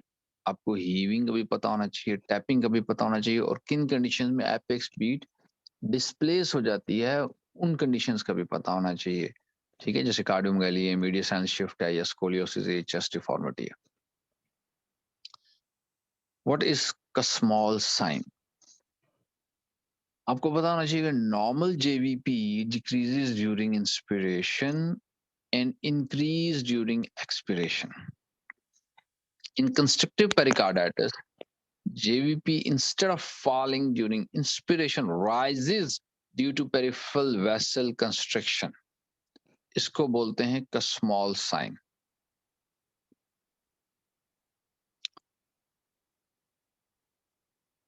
फिर रिपीट करता हूं. नॉर्मल JVP डिक्रीज करती है ड्यूरिंग इंस्पिरेशन. अगर ये इंस्पिरेशन के दौरान कम ना हो बल्कि ज्यादा हो जाए तो that is called small sign, और ये कंस्ट्रक्टिव पेरिकार्डिटिस में मिलता है आपको. What are causes of epigastric pulsation? मैंने आपको एग्जामिनेशन की जो वीडियो दिखाई है उसमें आपने एपिगैस्ट्रिक पल्सेशन चेक की थी. तो एग्जामिनर पूछेगा कि डॉक्टर साहब ये आप एपिगैस्ट्रियम में हाथ रख के क्या देख रहे थे? सर मैं एपिगैस्ट्रिक पल्सेशन देख रहा था. तो डॉक्टर साहब क्यों देख रहे थे? आपने कहना सर राइट वेंट्रिकुलर हाइपरट्रॉफी में एपिगैस्ट्रिक पल्सेशन मिल सकती हैं, अगर लिवर पल्सेटाइल हो तब एपिगैस्ट्रिक पल्सेशंस मिल सकती हैं, और अगर कोई एब्डोमिनल एओर्टा का एन्यूरिज्म हो तो तब भी एपिगैस्ट्रिक पल्सेशंस मिल सकती है। मेनली एग्जामिनर सुनना चाह रहा होता है कि राइट वेंट्रिकुलर हाइपरट्रोफी में एपिगैस्ट्रिक पल्सेशंस मिल सकती है, ज्यादा वो इसमें इंटरेस्टेड होगा। What is the cause of left parasternal heave? Doctor साहब आपने ये लेफ्ट पैरास्टर्नल हीव क्यों देखी? आप कहें सर अगेन मैं इसलिए देखी कि राइट वेंट्रिकुलर हाइपरट्रोफी तो नहीं, राइट वेंट्रिकुलर हाइपरट्रोफी में मिलती है left parasternal heave. What are features of constrictive pericarditis? एक तो मैंने आपको याद करवा दिया, का स्मॉल साइन होता है कंस्ट्रक्टिव पेरिकार्डिटिस में। दूसरा रेज्ड जेवीपी होती है और नेक वेन्स होती हैं। जो जेवीपी रेज्ड होती है और नेक वेन्स प्रोमिनेंट होती है।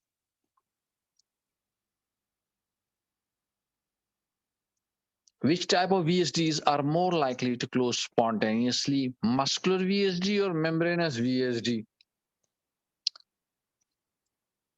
Answer is muscular VSDs. जो muscular VSDs होती हैं, ये पक्का याद कर लें, इस पे माफी नहीं है, ये पूछा जाता है तमाम एग्जाम में, तकरीबन ये सवाल पूछा गया।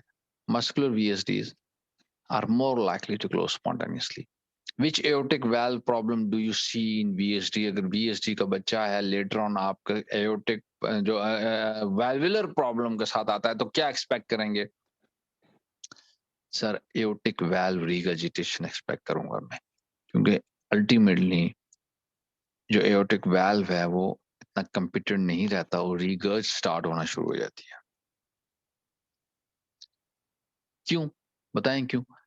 क्योंकि शंटिंग हो रही है ना, वेंट्रिकल को काम ज्यादा करना पड़ रहा है, ठीक है, तो वॉल को भी ज्यादा एफिशिएंट होना चाहिए, लेकिन जितना वेंट्रिकल काम ज्यादा करते उतना वाल्व एफिशिएंट नहीं होता, बल्कि वक्त के साथ साथ लेस एफिशिएंट होता है, तो वो फिर ब्लड क्या करता है, रीगर्ज करना शुरू कर जाता है।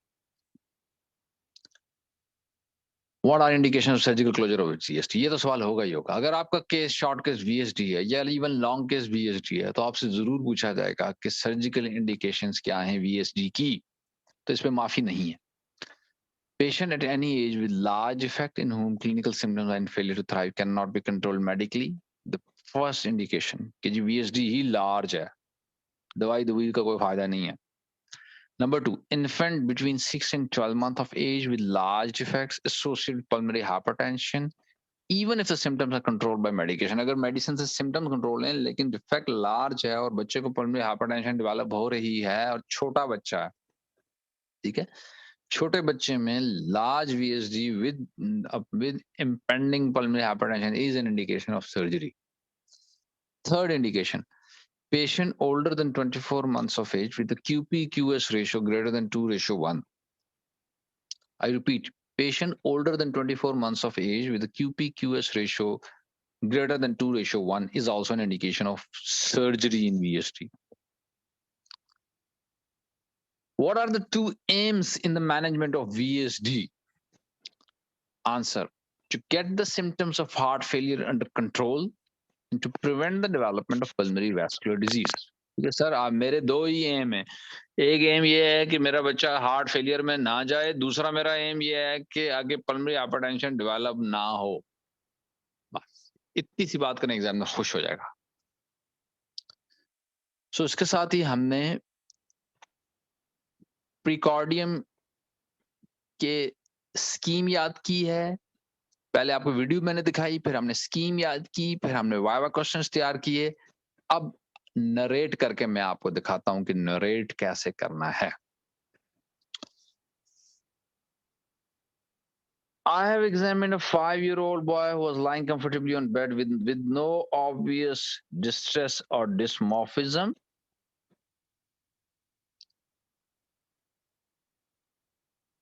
There is no obvious, on inspection, there is no obvious scar mark or chest deformity, no pectus excavatum or carinatum, no visible pulsations. The apex beat is in the fourth intercostal space, normal in character, with no parasternal heave or thrill present. The trachea is central and there are no epigastric pulsations. On auscultation, both the first and second heart sound are audible with a grade 4 pansystolic murmur, maximum heard at lower left sternal border, radiating to the whole of the precordium with no exaggeration on change of posture or respiration.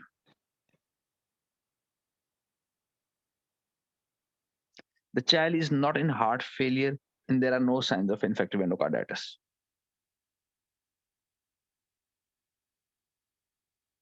On further extension of my examination, I found the child to be pale but not clapped. There is no cyanosis, jaundice, or edema present. Thank you so much. ठीक है, इस तरह से आपने बोलना। अभी मैंने उतनी फ्लुएंसी से नहीं बोला, थोड़े पॉजेज लिए हैं, बट आपने एग्जाम में पॉज नहीं लेना। मैंने एग्जाम नहीं देना, मैंने 2018 में दे चुका हूं। आपको मुझसे भी एफिशिएंट बनना है, मुझसे भी ज्यादा फ्लुएंट बोलना है। आ ऊ ई ऊ नहीं बोल करने, पॉजेज निकालने हैं। पॉजिटिव फाइंडिंग्स पहले बतानी है, नेगेटिव फाइंडिंग्स बाद में बतानी है, और ऐसा खूबसूरती से बोलना है कि एग्जामिनर कहे कि मैं तुम्हें चाह के भी फेल नहीं कर सकता। अब हम इसकी थोड़ी सी प्रैक्टिस करते हैं जी। आई नीड वन वॉलंटियर जो अज्यूम करेगा कि ये सारे स्टेप्स सामने लिखे हुए हैं, आपको परेशान नहीं होना, सारे स्टेप्स सामने लिखे हुए हैं। एक कैंडिडेट ने अज्यूम करना है कि मैंने 5 मिनट में अपना एग्जामिनेशन कर लिया है, अपनी फाइंडिंग्स मुझे नरेट करके सुनाए। अच्छा, ये फाइंडिंग्स आप अपनी तरफ से डाल दें, वो कोई मसला नहीं। नरेट क्यों करा रहा हूं? ताकि टेम्पलेट याद हो। बिलीव मी, एग्जाम में वही परफॉर्म करेगा जिससे टेम्पलेट याद होगा, जिससे स्कीम याद होगी, जिसने बोलने की प्रैक्टिस की होगी। वरना वहां एग्जाम में जुबान लड़खड़ाती है, चेहरे पे पसीने आते हैं, आंखें खौफ से फैल जाती हैं, और दिल की धड़कन इतनी तेज होती है कि एग्जामिनर डिसाइड कर लेता है कि बच्चा कच्चा है, 6 माह बाद दोबारा बुलाना है इसको। जी, आप एक नजर ये स्टेप्स ऑफ प्रिकॉर्डियम पहले दिल्ली दिल में पढ़ लें। मेरी लैपटॉप की बैटरी डाउन है, मैं तब तक बैटरी प्लग करता हूं, फिर हम एक वॉलंटियर को बुलाते हैं आगे।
जी, who is the volunteer?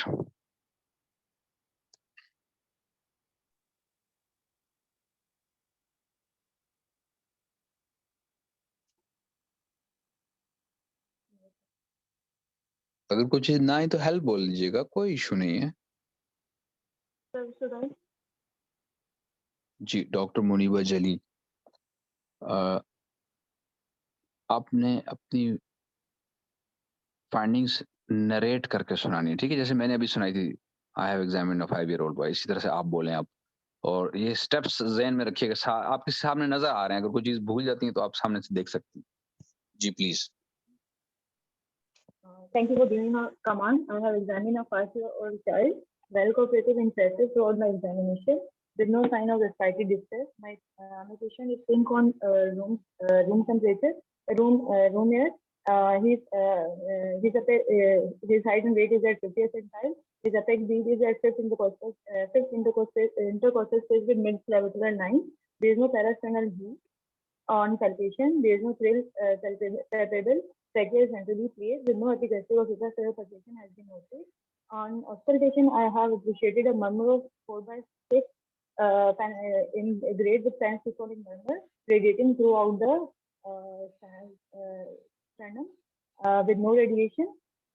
The murmur is not changed on sitting or any other. There is no mic change of जरा murmur मुंह has के been नजदीक कर noted. लीजिएगा. सॉरी डॉक्टर मुनीबा, माइक मुंह के नजदीक कर लीजिएगा. There is no change of murmur has been noted. S1 and S2 are audible. S2 component में P2 component was loud. On further examination, my child is pellar with no clubbing, with no sign of jaundice. Oral hygiene is satisfactory. My patient is not in heart failure. I would like to offer the fundoscopy of this child, and there is no stigmata of infective endocarditis in this child. Sir, in the end, I would like to walk the child and see the CN examination. Thank you. I will cover the patient and thanks. Very good. तो बहुत अच्छा था. बस थोड़ा सा इसको correct कीजिएगा कि जब आप मरमर का बताने लगे तो पहले ये बता देंगे एग्जामिनर कि both first and second heart sounds are audible. क्योंकि मरमर क्या है? मरमर एक एडिशनल साउंड है ना, एक एडिशनल साउंड है. वो या फर्स्ट और सेकंड के अलावा आपको एक साउंड आ रही है, तो उससे जरा आपकी बात में वजन ज्यादा पैदा होता है. और बाकी बहुत अच्छा था. It was a very good effort. Believe me, इतने सारे लोगों की प्रेजेंस में क्लास में वॉलंटियर करना और फिर कह के बोलना, यही बड़ी बात है. और यही चीज आपको this is the first step in making you past.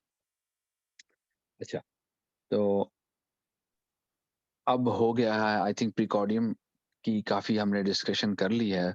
Steps भी बता दिए, कैरेक्टरिस्टिक्स ऑफ. हाँ, एक वॉलंटियर अब जस्ट मरमर की बात सुना दे कि मरमर को डिस्क्राइब कैसे करना है, नरेट करके सुना दे. एनी वन वॉलंटियर सिर्फ मरमर को नरेट करके सुना दे मुझे.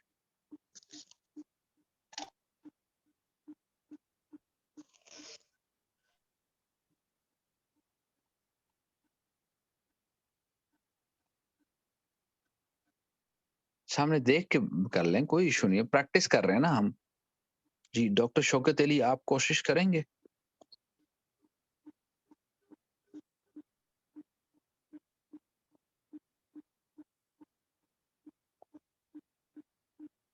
डॉक्टर अनुराधा, शाबाश. एक दफा कोशिश करें डॉक्टर अनुराधा.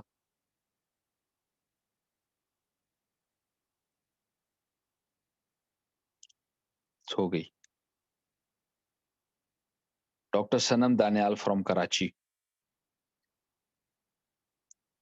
शाबाश. सामने स्क्रीन लगी है, आप देख के नरेट कर लें बेशक.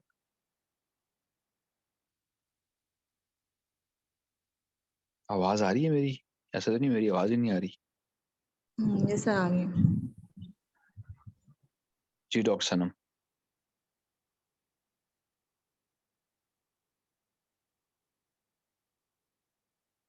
एक दफा चले मैं करता हूं आपके सामने, फिर आप लोगों ने एक दफा, आप में से किसी एक ने करना है. जस्ट मर्मर की डिस्क्रिप्शन में नरेट करके सुनाता हूं. On auscultation, both the first and second heart sound are audible with a grade 3 pan-systolic murmur, maximum heard at left lower sternal border, radiating to the whole of the precordium with no exaggeration on respiration or change of posture. 8 characters हैं मरमर के, 2 पे माफी मिल सकती है. अगर exam में आप character नहीं भी बताते और पिच नहीं भी बताते, जैसे मैंने अपनी नरेशन में कैरेक्टर नहीं बताया, यूजली अगर ब्लोइंग हो तो कहते हैं ब्लोइंग इन कैरेक्टर, और पिच में बताते हैं कि जी हाई पिच चाहिए, लो पिच है. लेकिन अगेन मैंने कहा ना, ये 2 बातें जरा पीडियाट्रिक कार्डियोलॉजी की हैं, अभी आप सिंपल पीडियाट्रिशियन बन रहे हैं, अगर ये 2 बातें नहीं भी बताते, 8 कैरेक्टर किताब में लिखे हुए हैं, अगर ये 2 नहीं बताते, लेकिन 6 तो आपको बताने पड़ेंगे क्योंकि FCPS है, फाइनल ईयर नहीं है। सो मैंने भी ये 2 मिस किए हैं और आप भी अगर ये 2 ना बताएं तो खैर है, लेकिन बाकी 6 आपको बताने पड़ेंगे। और आज अगर इस क्लास में आपने नहीं मुंह से बोले तो बिलीव मी आप एग्जाम में भी नहीं बोलेंगे, क्योंकि ये क्लास तो फ्रेंडली है, कोई बेइज्जती नहीं है, कोई एग्जाम का प्रेशर नहीं है, कोई पास फेल नहीं है। वहां तो खौफ होता है, नर्वस होते हैं, टेंशन होती है, टाइम घंटियां बज रही होती हैं, एग्जामिनर खून ख्वार नजरों से देख रहा होता है, जुबान लड़खड़ा रही होती है। जी Sir, can I try? Yes doctor Sabeen, very good doctor Sabeen, शाबाश। On auscultation, there is a pan-systolic murmur which is maximally Both the heard. first and second heart sounds are audible. Okay, both first and second heart sound are audible, and it is maximally heard at left lower sternal border of नहीं intensity. Sorry आप mind ना करना doctor Sabeen, आप जी, mind जी। ना करना, मैं साथ साथ आपकी करेक्शन करा रहा हूँ, आप माइंड ना जी, कीजिएगा, जी। साथ साथ करेक्शन करा रहा हूँ, इससे सीखेंगे, खैर है कोई बात नहीं। पहला बता दिया with first and second ऑर्थोन Audible.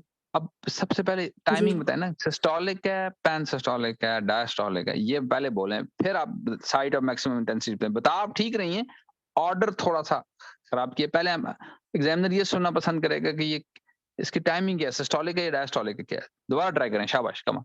जी, जी। there is a pan-systolic murmur, sir, इस तरह से स्टार्ट करूं? हाँ, both the first and second notes are audible.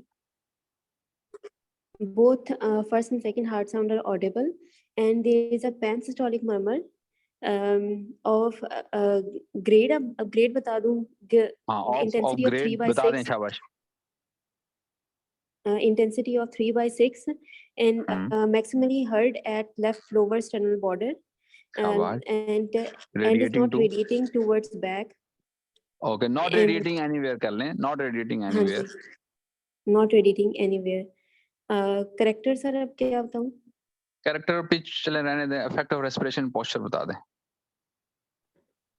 And there is no effect on, and there is no increase or decrease with the respiration और change of posture.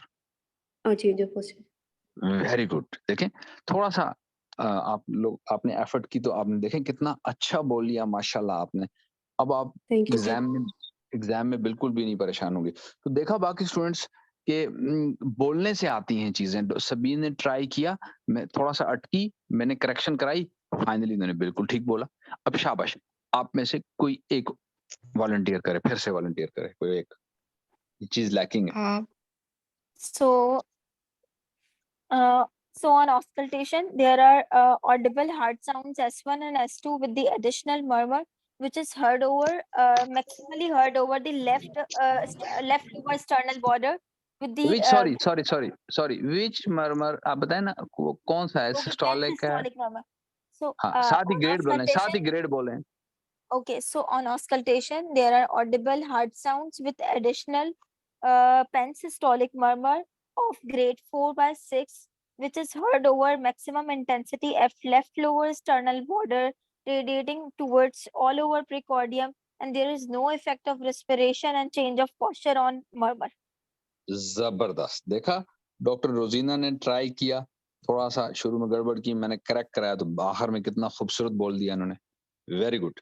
तो ये वो चीजें स्टूडेंट्स जो मैं ऑनलाइन क्लासेस में जिन पे बहुत मेहनत करता हूँ और इससे बहुत अच्छे रिजल्ट्स आते हैं। बिलीव मी, जब आप लोग एग्जाम में जाएंगे, आप लोगों को लगेगा कि हम ये चीजें तो हम कर चुके हैं, बार बार प्रैक्टिस कर चुके हैं।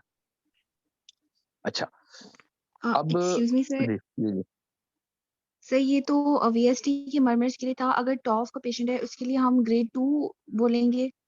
हाँ, अब सुने, मैं आपका सवाल समझ गया। Injection systolic. जी शाबाश। मेरा मकसद आपको वीएसडी की रटा लगाना नहीं है, वो तो एक टेम्पलेट है। मेरे तमाम क्लासेस में, मेरी जितनी भी क्लासेस होंगी उन सब में मैं आप लोगों को टेम्पलेट्स याद कराऊंगा। आपने अपने एग्जाम में अपने केस के लिहाज से उस टेम्पलेट को एडिट कर देना है। टेम्पलेट क्यों याद कराता हूं? क्योंकि अगर टेम्पलेट ना याद कराऊं तो एग्जाम में एडिट नहीं कर पाते। देखे ना, आप एक एप्लीकेशन ठीक बंदा थैंक यू मैं आपको छोटी सी मिसाल देता हूँ, बड़ी खूबसूरत मिसाल है। आप 2 स्टूडेंट्स हैं, मैं दोनों को कहता हूँ कि एप्लीकेशन लिखें। एक स्टूडेंट है, उसके पास ऑलरेडी फॉर्मेट लिखा हुआ एप्लीकेशन का, वो उसमें जस्ट एडिट करता है अपना नाम, वल्दियत वगैरह, और एक स्टूडेंट नए सिरे से एप्लीकेशन लिखता है, तो कौन जल्दी लिख लेगा?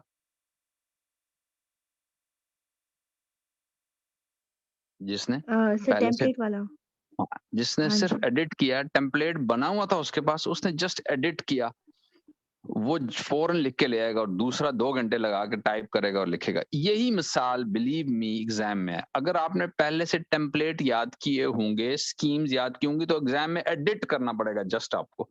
अदरवाइज नए सिरे से बोलना, पहले नए सिरे से सोचना पड़ेगा, फिर नए सिरे से बोलना पड़ेगा, और उस दौरान एग्जामिनर इंप्रेशन बना लेगा कि अभी बच्चा कच्चा है, 6 माह बाद दोबारा बुलाओ उसको। चलें, वेरी गुड। हमने स्कीम याद कर ली, स्टेप्स याद कर लिए, हमने मरमर की भी प्रैक्टिस कर ली, ग्रेड बता चुका हूँ, रेडिएशन बता चुका हूँ, बाकी तो सारे वाइवा क्वेश्चंस थे वो आप इंशाल्लाह कर ही लेंगे, और 3 शॉर्ट केसेस हमने कर लिए। नाउ अब आपको मैं देता हूँ 2 मिनट्स की ब्रेक है। 2 मिनट्स में आप, किसी ने अगर वॉशरूम जाना है वॉशरूम से हुआ है, कुछ ने चाय अपने लिए लानी है, कॉफी लाना है, कुछ खाना पीना है, 2 मिनट्स के बाद हम चेस्ट स्टार्ट करेंगे, examination of the chest and short cases of the chest. तो 2 मिनट्स की ब्रेक है।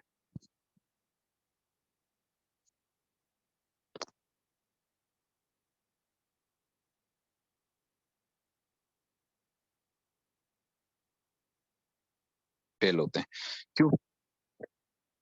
क्यों फेल होते हैं? क्योंकि वो स्कीम्स को फॉलो नहीं करते, एक बात। दूसरी बात ये कि फाइंडिंग्स को मिक्स कर देते हैं, वो मैं आगे बताऊंगा क्या फाइंडिंग किस तरह से वो मिक्स करते हैं।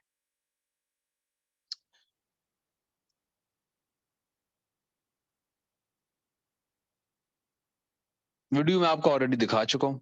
अच्छा, शुरू में मैंने वीडियोस दिखाई थी, अगर कोई स्टूडेंट लेट ज्वाइन किया, उन्होंने वीडियोस मिस किए हैं, तो ये वीडियोस जो है ना आपको यूट्यूब पे भी मिल जाएंगी, मेरी एग्जामिनेशन की वीडियोस। आपने paediatrics, Pakistan academy of paediatrics लिखना है, ठीक है? मेरे यूट्यूब चैनल का नाम है पाकिस्तान एकेडमी ऑफ पीडियाट्रिक्स। तो ये चैनल खुलेगा, इस पे मैंने बहुत सारी वीडियोस लगाई हुई हैं। इसमें कुछ शॉर्ट केसेस की लगी हुई हैं, कुछ लॉन्ग केसेस की भी लगी हुई हैं, कुछ आपको मिलेगा टीचिंग ऑन पेशेंट की वीडियोस भी हैं, कि यानी मैं मुख्तलिफ वक्तों में जो पेशेंट्स देखता रहा हूँ, अच्छे अच्छे केसेस देखता रहा हूँ, वो मैंने रिकॉर्डिंग उनकी बनाई है, जिसमें मैं टीच कर रहा होता हूँ अपने स्टूडेंट्स के लिए। उनके नाम के साथ लिखा होगा, हेडिंग के साथ लिखा होगा टीचिंग ऑन पेशेंट। जब आप पढ़ेंगे तो आपको पता लग जाएगा कि अच्छा ये इस वीडियो के अंदर टीचिंग हो रही है ऑन पेशेंट, तो टाइटल से आपको अंदाजा हो जाएगा। और कुछ जस्ट मेथड्स की हैं, जिनमें सिर्फ मेथड सिखाया जा रहा है, और कुछ में डीडीज और इसमें मुख्तलिफ हैं, काफी सारी हैं। तो आप सब ने मेरा जो है ना चैनल सब्सक्राइब भी करना है। अच्छा, आगे चलते हैं। Steps of chest examination. पहला स्टेप, मेरे तमाम शॉर्ट केसेस के पहले 2 स्टेप्स यही होंगे। First step is introduction, consent and greeting, and second step is 30 second inspection with proper exposure. ठीक है? स्टेप 3 है count the respiratory rate. Step 4 है palpate apex beat and locate the trachea. Step 5 है chest expansion and chest movements. Step 6 है vocal fragmentus. Step 7 है percussion, then vocal resonance, then auscultation, and then the relevant, which includes pallor, clubbing, BCG scar, lymph node, throat, nose, etc. Then do the anthropometry, then cover and thanks. अच्छा, anthropometry क्यों मैंने डाला, क्यों important है? इसलिए कि फर्ज करें आपने प्लूरल इफ्यूजन का केस था, बाकी सारे स्टेप्स तो एक जैसे हैं, एग्जामिनर आपसे पूछ बैठता है कि जी what do you think it is a parapneumonic effusion और ट्यूबरकुलोसिस एफिशिएंट, तो एंथ्रोपोमेट्री डिसाइड करेगी कि ये पैरान्यूमोनिक एफिशिएंट है या ट्यूबरकुलोस है। अगर वो वेल थ्राइविंग बच्चा है तो आप कहेंगे sir I would keep parapneumonic effusion at my top. अगर वो पुअरली थ्राइविंग बच्चा तो आप कहेंगे sir I would keep tuberculosis effusion at the top. This is the importance of anthropometry. तो आप कर लें तो बहुत अच्छा। फर्ज करें आप टाइम शॉर्ट था, आप नहीं मैनेज कर सके एंथ्रोपोमेट्री करना, तो just by looking at the child, इस 30 सेकंड के इंस्पेक्शन में आप दिमाग में बैठा लेना कि इस एज पे देखने में बच्चा वेल थ्राइविंग लग रहा है या नहीं थ्राइव कर रहा है या नहीं कर, ठीक है ना। तो आप उस पे अपने आप को डिफाइन कर सकते हैं sir he seems to be poorly thriving, that's why tuberculosis fusion at the top and vice versa as well. अब ये स्टेप्स मैंने ये याद करवाए करके मैंने वीडियो में दिखा दिए आपको। Now I need one volunteer to repeat these steps.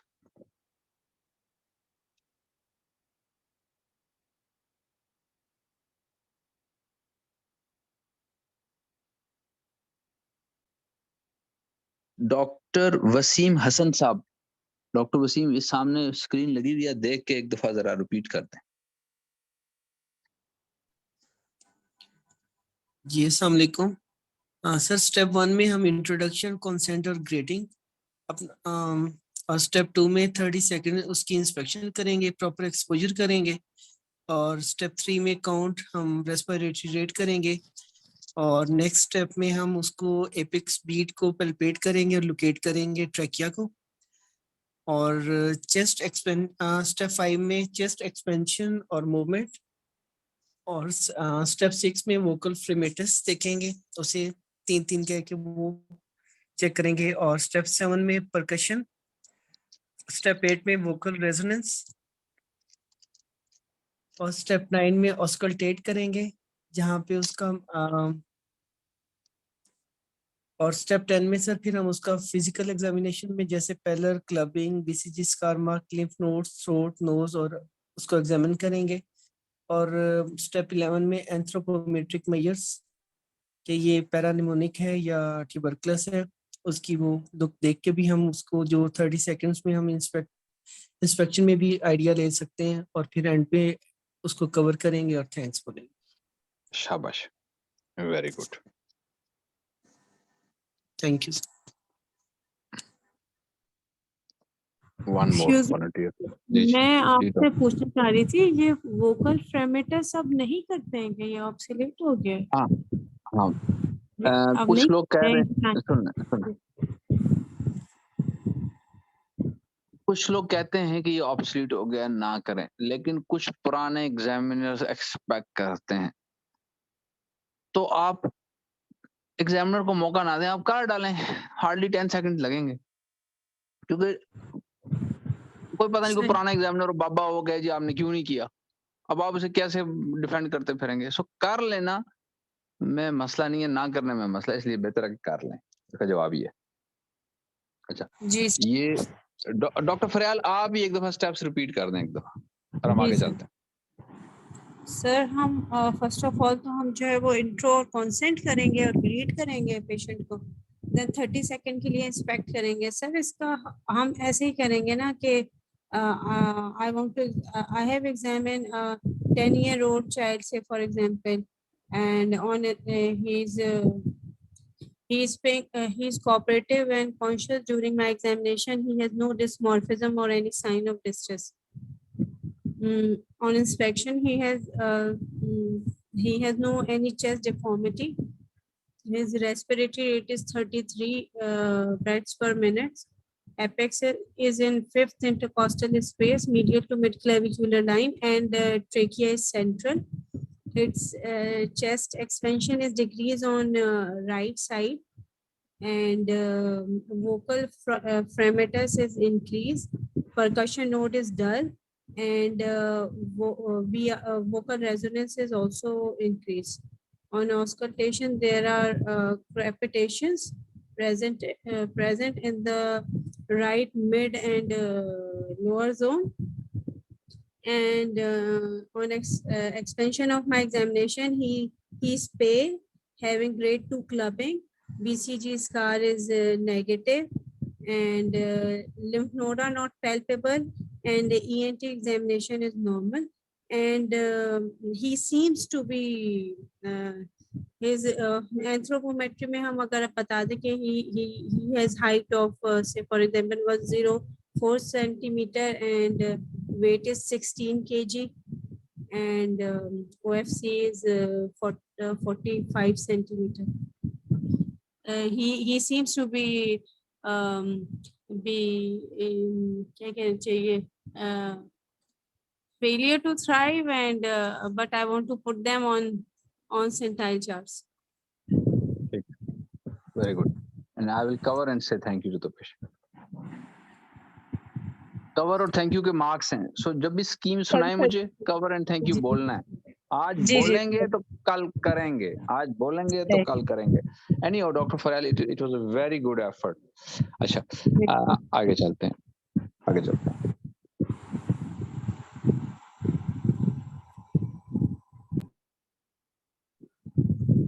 Examiner would love to ask you what is the difference between empyema and paraneumonic effusion.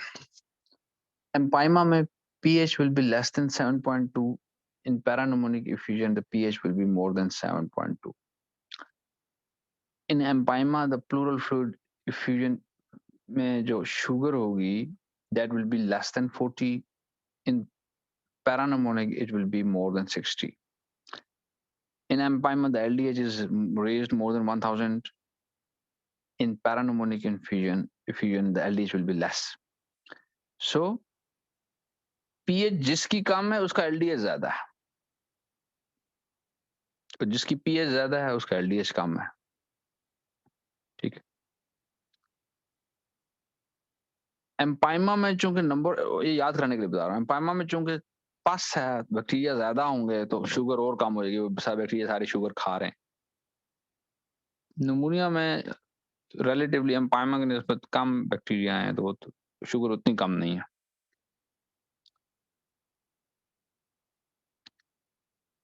Examiner would love to ask you what are the causes of transudative pleural effusion and what are the causes of exudative pleural effusion. इस पे माफी नहीं है.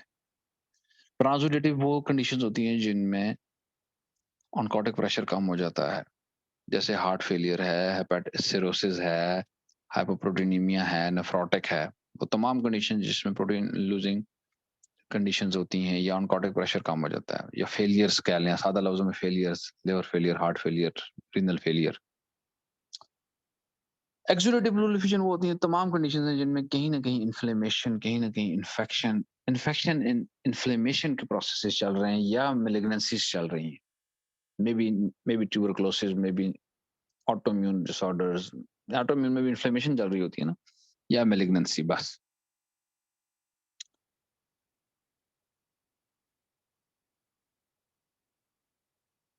अगर आपने वीज का नाम लिया तो फिर एग्जामिनर ये भी पूछेगा कि वीज में और स्ट्राइडर में कैसे फर्क करते हैं. So wheeze has a musical quality, whistling sound, and can be described as a loud raucous audible without a stethoscope. Stridor is similar to wheeze and occur due to obstruction of major airways by tumor or foreign body.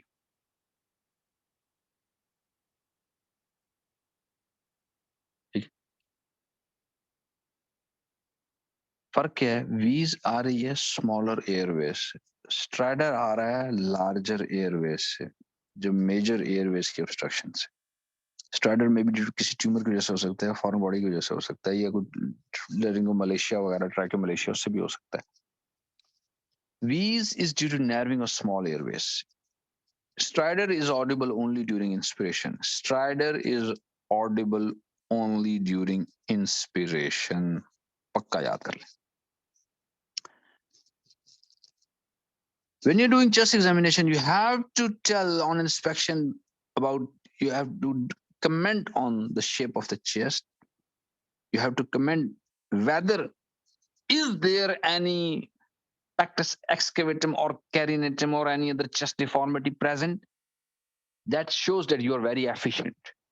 आपने देखा कि कोई chest deformity तो नहीं है, कोई पेक्टस एक्सकेवेटम तो नहीं है, कैरिनेटम तो नहीं है, और जब आप बोलेंगे तो एग्जामिनर पूछेगा कि what is pectus carinatum, what is excavatum, how will you differentiate, तो आपको क्लियर कट पता होना चाहिए.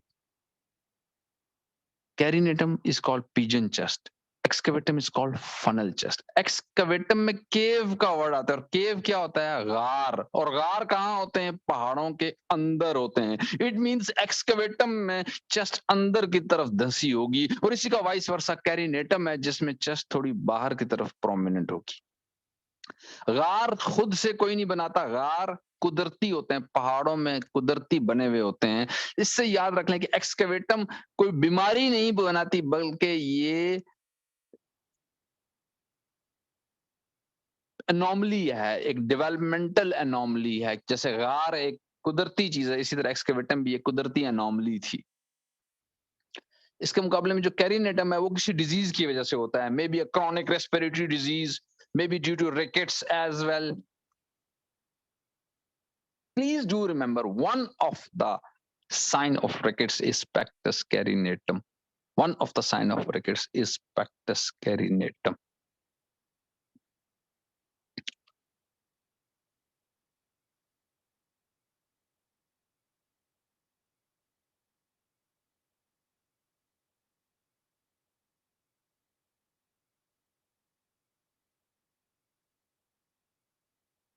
Pectus excavatum की जो severe form होती है, that interferes with cardiorespiratory function. First किसी को बहुत ज्यादा excavatum है, तो ultimately फिर जो उसको जो gaseous exchange का जो एरिया है वो कम हो जाता है, और ultimately cardiorespiratory function compromise होना शुरू हो जाता है. थोड़ा बहुत इतना इशू नहीं होता. Examiner will love to ask you about the causes of shifting of trachea and apex beat. तो जो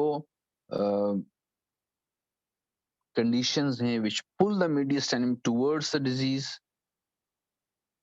कोई collapse हो जाए या fibrosis हो जाए तो it will be pulled, the trachea will be pulled. अगर collapse है या fibrosis है, और अगर पानी आ जाए या हवा आ जाए, जोर का पानी आया, जोर की हवा आई, तो आप थोड़े से खिसक जाएंगे ना. इसी से याद रखेंगे, अगर हवा हुई या पानी हुआ तो वो खिसक जाएगा, पुश हो जाएगा.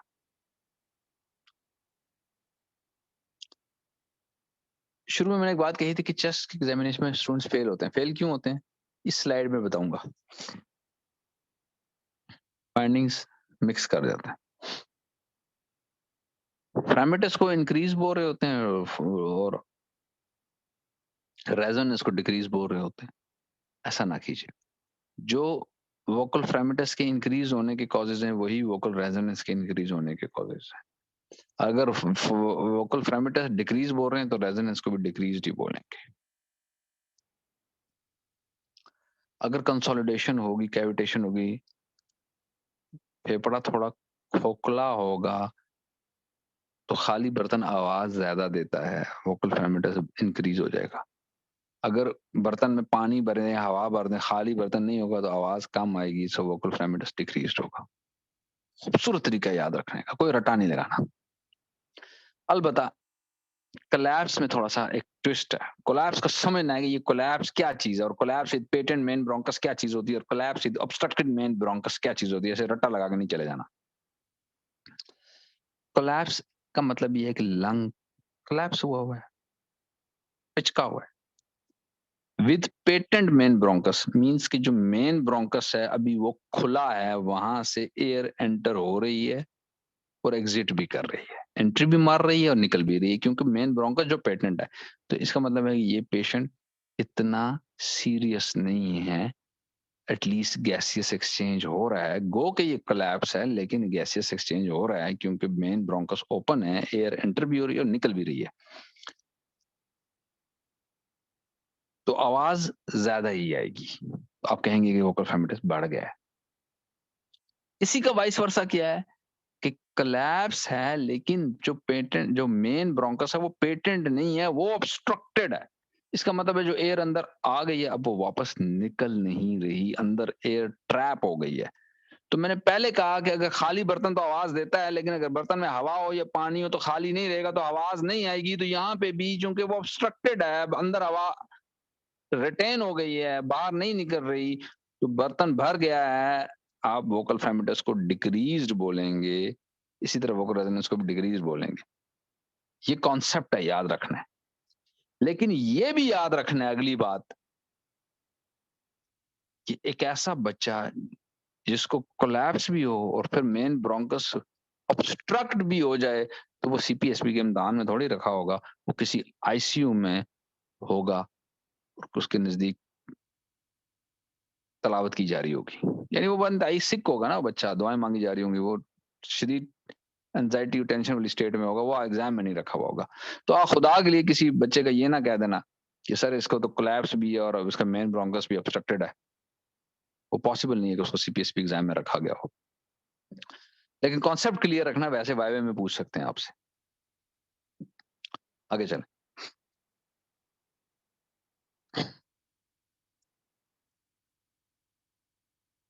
परकशन नोट पे एग्जामिनर आपसे पूछ सकते हैं जी, परकशन नोट नॉर्मल कैसा होता है? जी नॉर्मल होता है रेजोनेंट। नॉर्मल है रेजोनेंट। क्या चीज उसको रेजोनेंट बनाती है? हवा। तो अगर हवा ज्यादा हो जाए यानी नीमोथोरैक्स हो जाए तो कैसा हो जाएगा? Hyper resonant. या एम्फाइजीमा में भी एयर ज्यादा होती है तब भी हाइपर रेजोनेंट। और अगर हवा कम हो, नॉर्मली लंग्स में क्या है? एयर है। अगर वो एयर कम है, लाइक कोई लंग का एरिया कंसोलिडेट हो गया है या लंग का एरिया कोलैप्स हो गया है या प्लूरा बहुत थिक हो गई है, तो वो रेजोनेंट नहीं होगा बल्कि वो डल हो जाएगा। और यहाँ क्या हुआ? यहाँ जस्ट एयर कम हुई है ना। कंसोलिडेट और कोलैप्स का मतलब क्या है कि जिस जगह लंग में एयर होनी चाहिए थी, अब वहां पे वो एयर नहीं है, तो आपने सिंपल डल बोला। और अगर इसी लंग में पानी भी भर दें आप, एयर निकाली और उसकी जगह पानी भर दिया, इफ्यूजन हो गई, तो स्टोनी डल हो जाएगा। लक्कड़ पे मारेंगे तो जो आवाज आएगी वो डल है, और अगर टाइल पे आप नॉक करें तो जो आवाज आएगी वो स्टोनी डल है। इसको करके कानों को सुना के एग्जाम में जाना, ताकि एक लम्हे के लिए भी कंफ्यूज ना हो कि ये डल है या स्टोनी डल है। और तभी आप पिक करेंगे जब आप पहले लकड़ पे मार के और फिर टाइल पे मार के सुनेंगे खुद। बस इस स्लाइड से यही वाला क्वेश्चन बनते हैं। आगे चलते हैं। एग्जामिनर में ask you about difference between plural rub and crepitations. Rub is audible at the end of inspiration, just after the beginning of expiration. बस इतना याद कर लें, rub is audible at the end of inspiration. सांस ले रहा है और एंड पे एक आवाज आ रही, that's rub. Craps तो आपको एंड ऑफ इंस्पिरेशन पे नहीं आएंगे, बल्कि मतलब बस वो हो सकता है आपको स्टार्ट में ही आ जाए, जरूरी नहीं है कि वो एंड में आएंगे। कहने का मतलब ये है रब is increases in intensity on pressing the stethoscope. थोड़ा सा स्टेथ को प्रेस करेंगे तो रब, प्लूरल रब विल इंक्रीज। क्रेफ्ट पे कोई फर्क नहीं पड़ेगा। इसी तरह प्लूरल रब, ये प्लूरा से साउंड आ रही है। प्लूरल रब साउंड, प्लूरल रब क्यों आता है? वो जो दो प्लूरा होते हैं ना, एक पैराइटल प्लूरा होती है और एक वेसाइकल प्लूरा होती है, तो उनकी आपस में जो रगड़ खाने से प्लूरल रब आता है। So it remains unchanged on coughing. जबकि क्रेफ्ट से होते हैं वो थोड़ा सा चेंज हो जाते हैं कफिंग पे। ठीक है। एग्जामिनर में ask you about difference between type 1 and type 2 respiratory failure. So type 1 respiratory failure में PO2 is reduced and CO2 is normal or low. Causes may include bronchial asthma, pneumonia, pulmonary edema, pulmonary embolism, allergic and fibrosing alveolitis. इन सब में type 1 respiratory failure होता है, pneumonia, asthma वगैरह में कि PO2 कम होती है। मेन मसला ये है। टाइप 2 रेस्पिरेटरी फेलियर में होता है कि PO2 तो कम है ही है, लेकिन CO2 रिटेन होना शुरू हो जाती है। पेशेंट CO2 रिटेन करना शुरू, रटा लगाने की जरूरत नहीं, समझें यार कौन सा पेशेंट CO2 रिटेन करेगा। वो पेशेंट CO2 रिटेन करेगा जो एयर ट्रैप कर रहा है। किसी भी वजह से अगर एयर ट्रैप हो रही है, क्रॉनिक ब्रोंकाइटिस है, अंदर एयर ट्रैप हो रही है, एम्फाइजीमा में एयर ट्रैप हो रही है, रेस्पिरेटरी मसल्स बहुत अच्छा काम नहीं कर रहे, अंदर एयर ट्रैप हो रही है, चेस्ट कैविटी बहुत नैरो हुई हुई है किसी काइफोस्कोलियोसिस की वजह से, एयर अंदर ट्रैप हो रही है, रिटेन हो रही है, ठीक है। इसी तरह कोई ऐसे नारकोटिक्स सेडेटिव ड्रग्स ले ली हैं कि ब्रीदिंग स्लो हो गई है, अंदर एयर ट्रैप हो रही है, ठीक है। और जो सीवियर फॉर्म ऑफ एस्थमा है जिसमें साइलेंट चेस्ट हो जाती है, अंदर साइलेंट चेस्ट कब होती है कि जब एक्सचेंज नहीं हो पा रहा होता ना, जो एयर अंदर आती है अंदर अंदर, अंदर के अंदर ही रहती है, वायर वापस नहीं निकल रही, तो आपको नॉर्मल वेजिकुलर ब्रीदिंग नहीं सुनाई दे रही थी, आप कहते हैं यार साइलेंट चेस्ट है, उसमें भी टाइप 2 रेस्पिरेटरी फेलियर होता है। तो अगर आप थोड़ा सा समझें तो आप टाइप 1 और टाइप 2 कॉजेज को खुद से समझ के सुनाएंगे, और डिफरेंस भी याद रखेंगे कि टाइप 1 में सिर्फ PO2 कम है, जबकि टाइप 2 में CO2 भी बढ़ी हुई है। ट्रांसलेटिव और एक्सुलेटिव इफ्यूजन के मैंने कुछ पहले तो आपको कॉजेज पढ़ाए थे, अब आप सुने कि वो एग्जामिनर आपसे ये भी पूछेगा कि मुख्तलिफ पैरामीटर्स भी पूछेगा आपसे। जैसे वो हो सकता है पूछे कि जी प्रोटीन किस में ज्यादा होती है, और ग्लूकोज किस में ज्यादा होती है, और LDH किस में ज्यादा होता है, तो ये भी याद कर लें। ग्लूकोज एक्सुलेटिव में लो होगी, ट्रांसलेटिव में नॉर्मल होगी। प्रोटीन मोर देन 3 ग्राम पर डेसिलीटर होगा एक्सुलेटिव में, ट्रांसलेटिव में लेस होगी। इसी तरह जो व्हाइट सेल्स हैं वो चूंकि इन्फ्लेमेटरी कंडीशंस में व्हाइट सेल ज्यादा होते हैं, तो ज़्यादा एक्सुलेटिव कंडीशंस में व्हाइट सेल ज्यादा होंगे, ट्रांसलेटिव में कम होंगे। जो LDH है उसमें LDH में 2 बातें वो पूछेगा, एक सिंपल LDH पूछेगा, वो इन्फ्लेमेटरी स्टेट्स एक्सुलेटिव हो या ट्रांसलेटिव हो, LDH दोनों में ज्यादा होता है, ठीक है। ये आपने याद रखना है।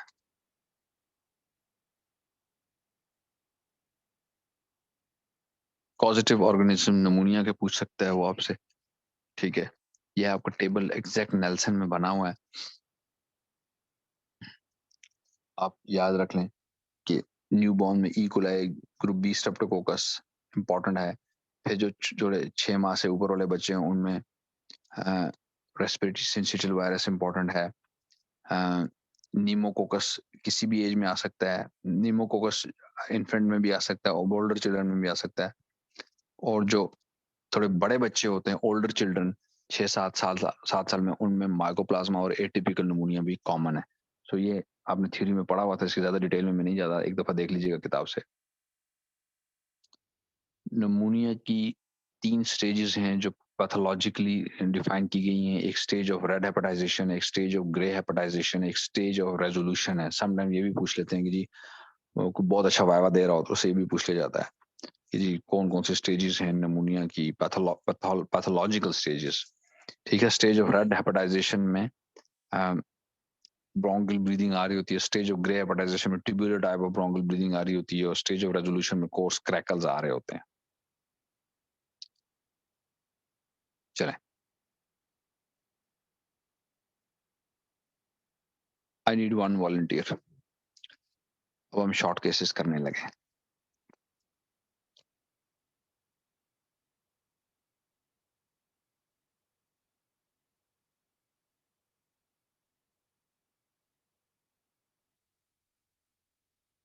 I need 1 volunteer, please.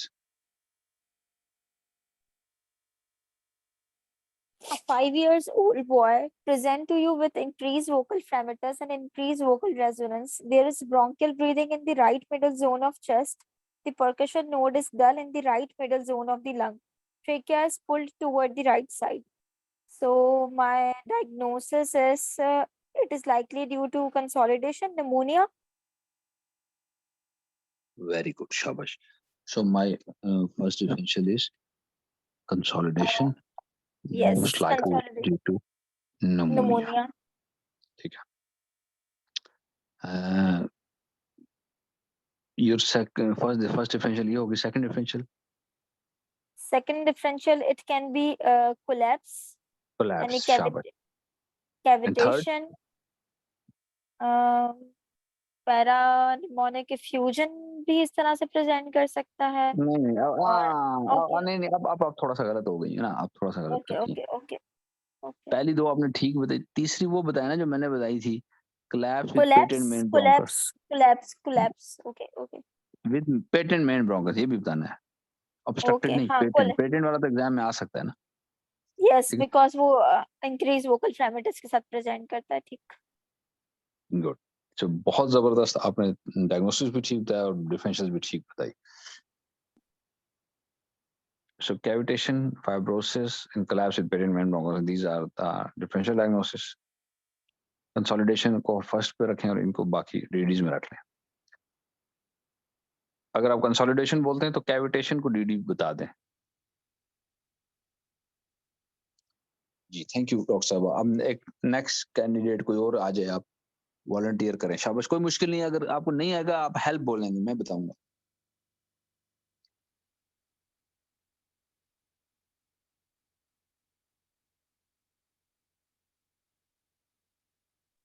Volunteer, please.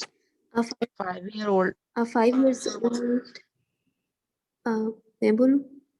Ji doctor Sabeen बोलती हैं.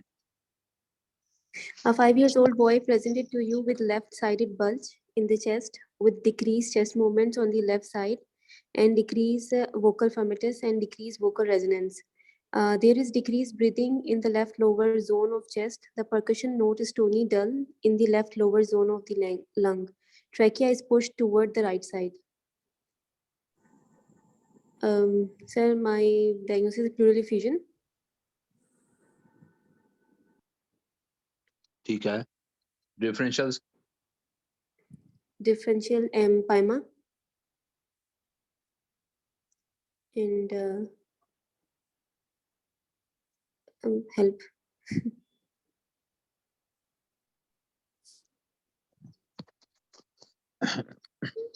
Effusion में मैं हेल्प कर देता हूँ, कोई इशू नहीं है. वेरी गुड एफर्ट, बहुत अच्छा एफर्ट किया आपने. प्लूरल effusion फर्स्ट डिफरेंशियल बिल्कुल ठीक बताया. क्यों उन्होंने बताया?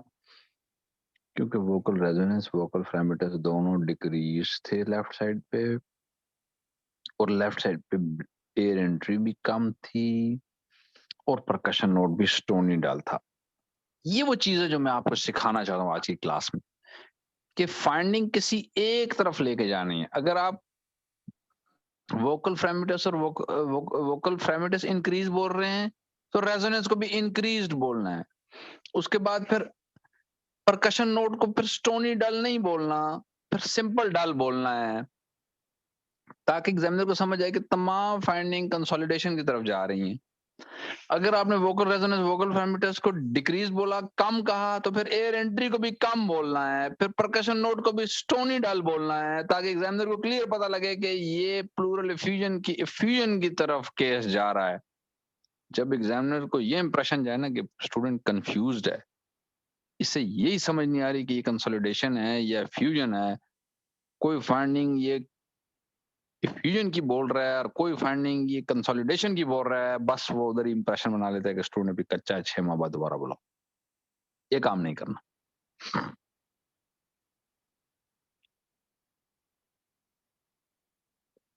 तो डॉक्टर साहब ने बिल्कुल ठीक पिक किया. इफ्यूजन डीडी में आप नीमोथोरेक्स बोल सकते हैं. नीमोथोरेक्स क्यों गो के एग्जाम में रखा नहीं होगा, लेकिन डिफरेंशियल में आप इसलिए बोल सकते हैं कि सर चूंकि मुझे एयर एंट्री जो है वो कम मिली थी, तो मैं इस बेस पे चेस्ट मूवमेंट्स भी सर कम है.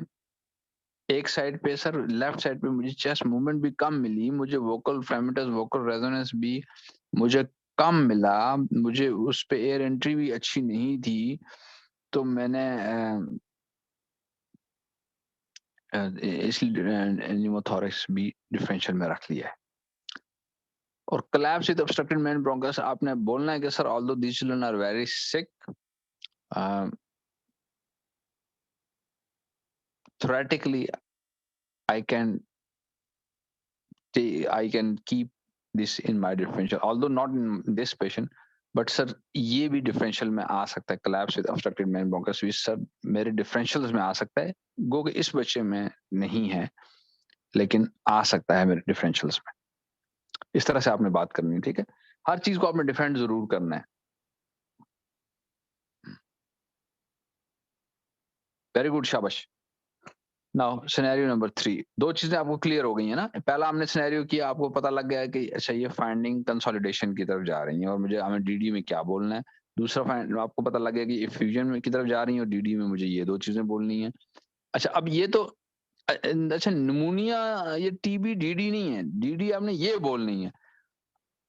जब एग्जामिनर पूछे कि what do you think the cause of pleural effusion in this child, तो फिर आपने बताना है निमोनिया या टीबी। उसमें फिर आपने अगर वेल थ्राइविंग बचा होगा तो आपने निमोनिया को टॉप पे रखना है, अगर पुअरली थ्राइविंग बचा होगा तो टीबी को टॉप पे रखना है स्पेशली। और बीसीजी स्कार इसलिए इंपॉर्टेंट है कि अगर फर्ज करें बीसीजी स्कार नहीं है, अनदर एविडेंस के सर ये ट्यूबरकुलोसिस प्लूरल इफ्यूजन है, ठीक है, वो पूछेगा why it is tuberculous pleural effusion, तो आप कहें sir since there is no BCG scar, is malnourished, is not well thriving या poorly thriving,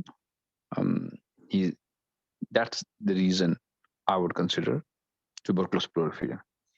और फिर ज्यादा चांस ये है कि आपसे इफ्यूजन वाइवा सारा इफ्यूजन पे होगा, सॉरी ये जो प्लूरल इफ्यूजन के कंटेंट्स एक्सुडेटिव ट्रांसुडेटिव, और टीबी में क्या होगा और उसमें दूसरी कंडीशन में निमोनिया में क्या डिफरेंस होगा, और इस तरह फिर वाइवा चलता है। फिर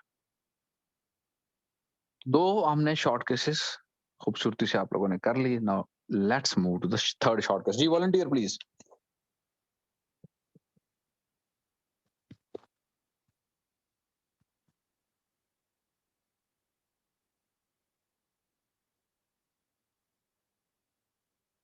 डॉक्टर अनुराधा पढ़े। 5-year-old boy present to you with cough and difficulty in breathing. On examination, there is a bilateral reduced chest expansion and bilateral wheeze is audible with a centrally placed trachea. The percussion note is a resonant.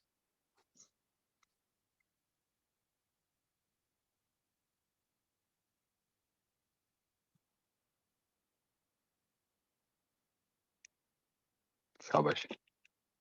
What is your diagnosis? Asthma. Very good, जबरदस्त। तो doctor साहबा ने pick कर लिया कि finding bilateral आ रही है। Effusion हो या कंसोलिडेशन हो तो दोनों साइडों पे होना थोड़ा रेयर है, ज्यादा चांस है किसी एक साइड पे होगा। लेकिन वीज अगर दोनों साइडों पे आ रही है और रिड्यूस चेस्ट एक्सपेंशन भी बायलेटरली रिड्यूस्ड है, इट मींस कि ऐसी कंडीशन है जो दोनों लंग्स को इन्वॉल्व करती है और वो अस्थमा है। So my first differential is asthma, second differential is emphysema and third differential is diffuse pulmonary fibrosis. Doctor Anuradha repeat करें ताकि पक्का हो जाए आपका। Bronchial asthma, first differential diagnosis, other is emphysema and diffuse pulmonary fibrosis.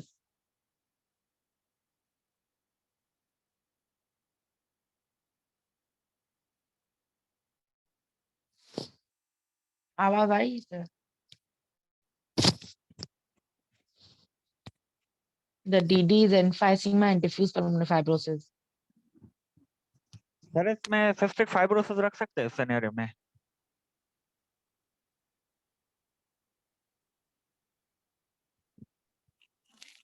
Sorry बीच में signal चले गए थे। तो my first differential is bronchial asthma, second is emphysema and third is diffuse pulmonary fibrosis.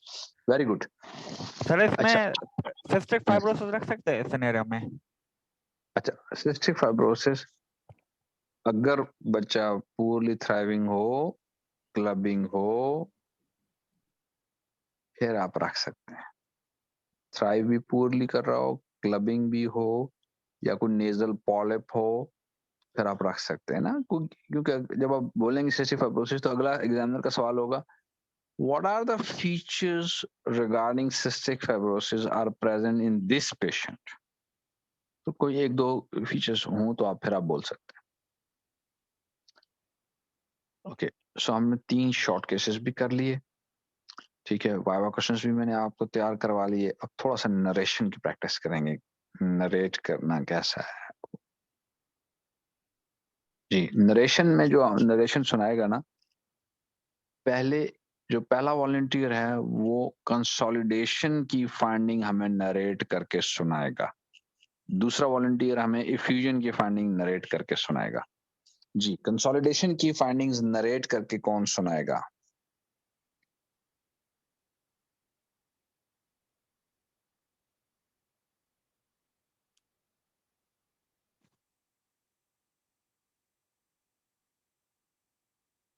Doctor Muniba, आप ट्राई कर लें।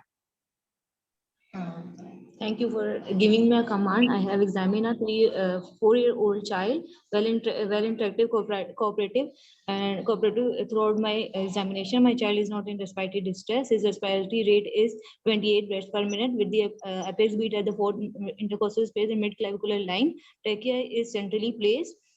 Chest is bilaterally, chest as mentioned is normal with chest is moving bilaterally equally, but there is decreased movement on the right lower side. Vocal firmity is increased. There is a dull percussion on the right lower side with increased vocal firmities and increased vocal resonance. On auscultation, there is bronchial breathing at the in the right lower zone. On further examination, my child is pellar with no clubbing. BCG scar is present on the right side with no lymphadenopathy. Or I would like to plot the weight and height on centile chart. I will say thanks and cover the patient. Very good. So your first differential is? My first differential is consolidation, like Second? pneumonia. Consolidation, cavitation. या नमूनिया ना बोलें, जब examiner पूछे तब बोलें, बस Yes, consolidation कह दिए। Second is cavitation. cavitation. Third is Collapse with main patent bronchus. patent main bronchus. Very good, Dr. Muniba. Well done. अच्छा, now I need one volunteer जो हमें ये narrate करके सुनाएगा keeping findings of pleural effusion in the mind.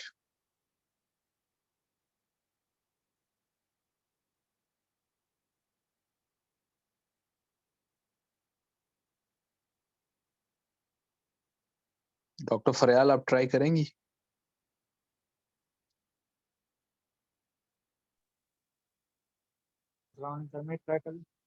हाँ जी, doctor Manul, आप try करें। Very good, शाबाश।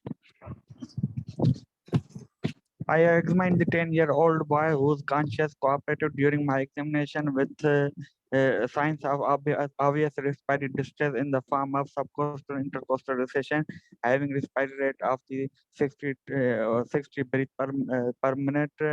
Apex beat lies the fifth apex beat lies the fifth intercostal space, shifting toward the left side. There is a reduced air entry on the left, on the right side. Vocal parameter is decreased on the right side. Percussion note was percussion note is stony dull. On percussion or stony dull. On auscultation, there is a decreased air entry on the right side. On extension of my examination, there is no pellar clubbing. BCG mark was not seen. ENT examination was unremarkable. The weight height lies at the 20 centile, but I would like to plot on the centile charts. I will cover the patient and say thanks. My impression is a pleural, pneumothorax, left sided pneumothorax. नहीं, first pleural effusion बोले ना? My impression is pleural effusion and then secondly pneumothorax. ठीक है, third is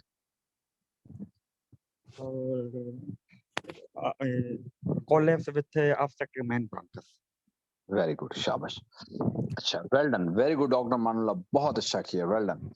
तो students, आपने learn की एक चीज जो पहले डॉक्टर मुनीबा ने खूबसूरती से की, अब डॉक्टर मानुल्लाह ने खूबसूरती से की, और वही चीज आपने भी खूबसूरती से करनी। मैंने बता चुका हूँ, लेकिन फिर एक दफा बताऊंगा, इसलिए कि स्टूडेंट्स इस पे बहुत गलती करते हैं। वो चीज ये है कि अगर आप जिस साइड पे चेस्ट मूवमेंट्स कम बता रहे हैं, फिर उसी साइड पे वोकल फ्रेमिटस और वोकल रेजोनेंस की फाइंडिंग भी उसी साइड पे बतानी है, परकशन की भी उसी साइड पे बतानी है, ऑस्कल्टेशन की फाइंडिंग भी उसी साइड बतानी है। मतलब अमूमन ये होता है ना कि ज्यादा चांस है कि एग्जाम में चेस्ट में किसी एक साइड पे फाइंडिंग होगी ना, ज्यादा चांस ये है। ठीक है, तो मिक्स नहीं करनी। ये ना हो कि आप राइट साइड पे पैरामीटर्स और रेजोनेंस तो राइट साइड पे बता रहे हो और एयर एंट्री लेफ्ट साइड पे कम बता रहे हो। वोकल पैरामीटर्स और रेजोनेंस अगर राइट साइड पे कम है तो एयर एंट्री भी फिर राइट साइड पे ही कम होनी चाहिए, वो आपने लेफ्ट साइड पे कम नहीं बताना। और परकशन नोट भी फिर राइट साइड पे ही स्टोनी डाल होना चाहिए। तो एक तो साइड में क्लियर रखिएगा कि एक ही साइड पे फाइंडिंग बताएं। दूसरा, अगर आप वोकल रेजोनेंस और वोकल पैरामीटर्स इंक्रीज बता रहे हैं तो फिर एयर एंट्री डिक्रीज नहीं बतानी। फिर डॉक्टर मुनीबा ने जैसे कहा कि एयर एंट्री, उन्होंने कहा कि द क्या वर्ड यूज किया था आपने, ब्रोंकियल, हाँ सॉरी, ब्रोंकियल ब्रीदिंग। ब्रोंकियल उन्होंने कहा था कि on auscultation there is bronchial breathing. तो एग्जामिनर एकदम खुश हो जाता है कि अच्छा इसने पिक कर लिया कि चूंकि वोकल रेजोनेंस और वोकल पैरामीटर्स इंक्रीज्ड है, ज्यादा है, तो जो ब्रीदिंग है वो ब्रोंकियल है। ठीक है, उसमें अब डॉक्टर मुनीबा अगर कह देती है कि जी एयर एंट्री कम है तो एग्जामिनर वही समझ जाता कि मुनीबा कंफ्यूज्ड है। अभी जब वो रेजोनेंस और पैरामीटर्स ज्यादा बता रही है तो फिर ब्रीदिंग कम तो नहीं हो सकती। मैंने आपको पहले बताया कि हवा या पानी चीजों को कम कर सकती है। हवा हुआ या पानी हुई तो पैरामीटर्स रेजोनेंस कम होगा, एयर एंट्री कम हो जाएगी। अगर हवा और पानी नहीं है, खाली कंसोलिडेशन है, तो फिर चीजें बढ़ेंगी, यानी कि पैरामीटर्स और रेजोनेंस बढ़ेगा और ऑस्कल्टेशन में जो साउंड की क्वालिटी है वो चेंज हो जाएगी। वो साउंड इस तरह आपको सुनाई देगा जैसे अगर कभी आप स्टेथोस्कोप अपने ट्रैकिया पे रखें और सांस लें तो जो आवाज आएगी ना, वो आवाज आएगी। उसको बोलते हैं bronchial breathing. Please everybody should listen, everybody should place a stethoscope in his और her ears and put that stethoscope on your windpipe which is trachea. Take a deep breath, inhale and exhale. तो जो आवाज आपको आएगी यही bronchial breathing है, यही जब आपको एग्जाम में सुनाई देगी जिस लंग में आपने इसी को धड़ल्ले से बोलना है sir this is bronchial breathing. तो एग्जामिनर चाह के भी आपको फेल नहीं कर सकेगा क्योंकि आपने इतनी खूबसूरती से फाइंडिंग पिक की होगी। बिलीव मी ये हो जाता है, सिर्फ माइंडसेट क्लियर होना चाहिए, कॉन्सेप्ट क्लियर होना चाहिए, स्कीम्स याद होनी चाहिए, नरेशन की प्रैक्टिस होनी चाहिए और उस दिन अल्लाह आपकी मदद करेगा। So with this let's conclude today's class. आज आप लोगों ने माशाल्लाह दो चीजें खूबसूरती से कर ली। एक आप लोगों ने चेस्ट का शॉर्ट केस कर लिया, दूसरा आपने प्रिकॉर्डियम का शॉर्ट केस कर लिया। वो स्टूडेंट, कुछ स्टूडेंट्स, जी एक मिनट में बात कंप्लीट कर लूं फिर आपका सवाल सुनता हूँ। अच्छा, कुछ स्टूडेंट्स तो मेरे साथ पेस रख रहे हैं, मुझे अंदाजा भी हो रहा है कि वो मेरे साथ चल रहे हैं, मेरे साथ पेस रख रहे हैं, पिक कर रहे हैं। कुछ स्टूडेंट्स जो होते हैं वो थोड़ा सा अभी पीछे होते हैं क्योंकि हर एक की अपनी कमिटमेंट्स हैं। किसी के बच्चों का मसला है, किसी के इन लॉज का मसला है, किसी की जॉब का प्रॉब्लम है, कोई प्राइवेट प्रैक्टिस कर रहा है इस स्टेज पे। तो जो स्टूडेंट थोड़ा सा पीछे हैं वो बिल्कुल भी मायूस नहीं होना। उन्होंने ये नहीं फील करना कि ओहो फलाना तो बहुत जवाब दे रहा है, मैं जवाब नहीं दे रहा, मैं बोल नहीं रहा, या मैं मुझे अभी इस तरह की चीजें समझ नहीं आ रही। बिलीव मी, जो आपकी प्रेजेंस है ना, खाली आपकी प्रेजेंस है, ये भी बहुत बड़ी बात है। जो आप सुन रहे हैं, कुछ बातें कानों में आ रही हैं, ये भी आपकी बहुत बड़ी लर्निंग है। क्योंकि at the end of this course आप लोग मुझे खुद कहेंगे कि सर इस कोर्स में हमने वो चीजें लर्न की जो 4 साल हमें किसी ने नहीं बताई, पूरी ट्रेनिंग में किसी ने नहीं बताई। तो जो लोग थोड़ा सा पीछे हैं वो बिल्कुल भी मायूस ना हो। हमारे तमाम क्लासेस की जो रिकॉर्डिंग्स हैं वो आपको द वेरी नेक्स्ट डे मिलेंगी। रिकॉर्डिंग्स देख के आपको ये जो आपको फीलिंग आ रही है कि हम थोड़े से पीछे हैं, और रिकॉर्डिंग्स जब आप देखेंगे बार बार तो वो फीलिंग भी इंशाल्लाह आपकी खत्म हो जाएगी। अच्छा, अब ये है कि आज ये जो क्लास थी ये इट वाज कम्प्लीमेंट्री। मैं असल में जो पढ़ा रहा हूँ वो मेड एग्जाम एक्सपर्ट के साथ in association with made exam expert पढ़ा रहा हूँ। पाकिस्तान एकेडमी ऑफ पीडियाट्रिक्स मैंने खुद बनाई हुई है, वो मेरी चीज है, लेकिन मेड एग्जाम एक्सपर्ट जो है दैट्स नॉट माइन, मैं उनका मेंटोर हूँ। उनके बगैर मैं पढ़ा नहीं सकता, बिकॉज ये सारा जो सॉफ्टवेयर है, ये जो वेबसाइट है, ये इतनी बड़ी बड़ी वीडियोज हैं कि ये इसके लिए मुझे एक प्लेटफॉर्म की जरूरत होती है, और मेड एग्जाम एक्सपर्ट मुझे वो प्लेटफॉर्म प्रोवाइड करता है। सो मेड एग्जाम एक्सपर्ट की ये रिक्वायरमेंट है कि तमाम स्टूडेंट्स हैं वो रजिस्ट्रेशन अपनी करवा लें। तो आप में से जिन्होंने नहीं करवाई वो करवा लीजिएगा, और इस कोर्स को जरूर कंटिन्यू करें, इंशाल्लाह आपको फायदा होगा। अच्छा, अब कुछ स्टूडेंट्स रिक्वेस्ट करते हैं कि सर ये जो पीडीएफ में हमें दे दें, या ये जो आप रिकॉर्डिंग है ये हमें भेज दें। तो वो इसलिए पॉसिबल नहीं होता कि मेड एग्जाम एक्सपर्ट के साथ मेरी रिटन एग्रीमेंट है कि ये जो फाइल्स हैं वो मैं किसी को दे नहीं सकता, मैं उनसे लीगली उनके साथ बाउंड हूँ, एक बात।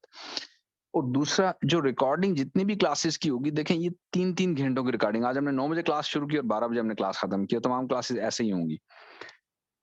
तब 3 घंटे की जो रिकॉर्डिंग है स्टूडेंट्स, वो इतनी बड़ी फाइल है, इतनी हैवी रिकॉर्डिंग है, ये एक वीडियो है, पूरी एक मूवी है, ये आप ना तो व्हाट्सएप के जरिए ट्रांसफर कर सकते हैं, ना कोई और मीडियम के जरिए ट्रांसफर कर सकते हैं। उसका एक ही हल है, वो ये जो मेड एग्जाम एक्सपर्ट करती है कि वो इन रिकॉर्डिंग्स को अपनी ऑफिशियल वेबसाइट पे लगा देते हैं। तमाम स्टूडेंट्स को वो इंडिविजुअल, हर स्टूडेंट को अपना एक लॉगिन और पासवर्ड देते हैं।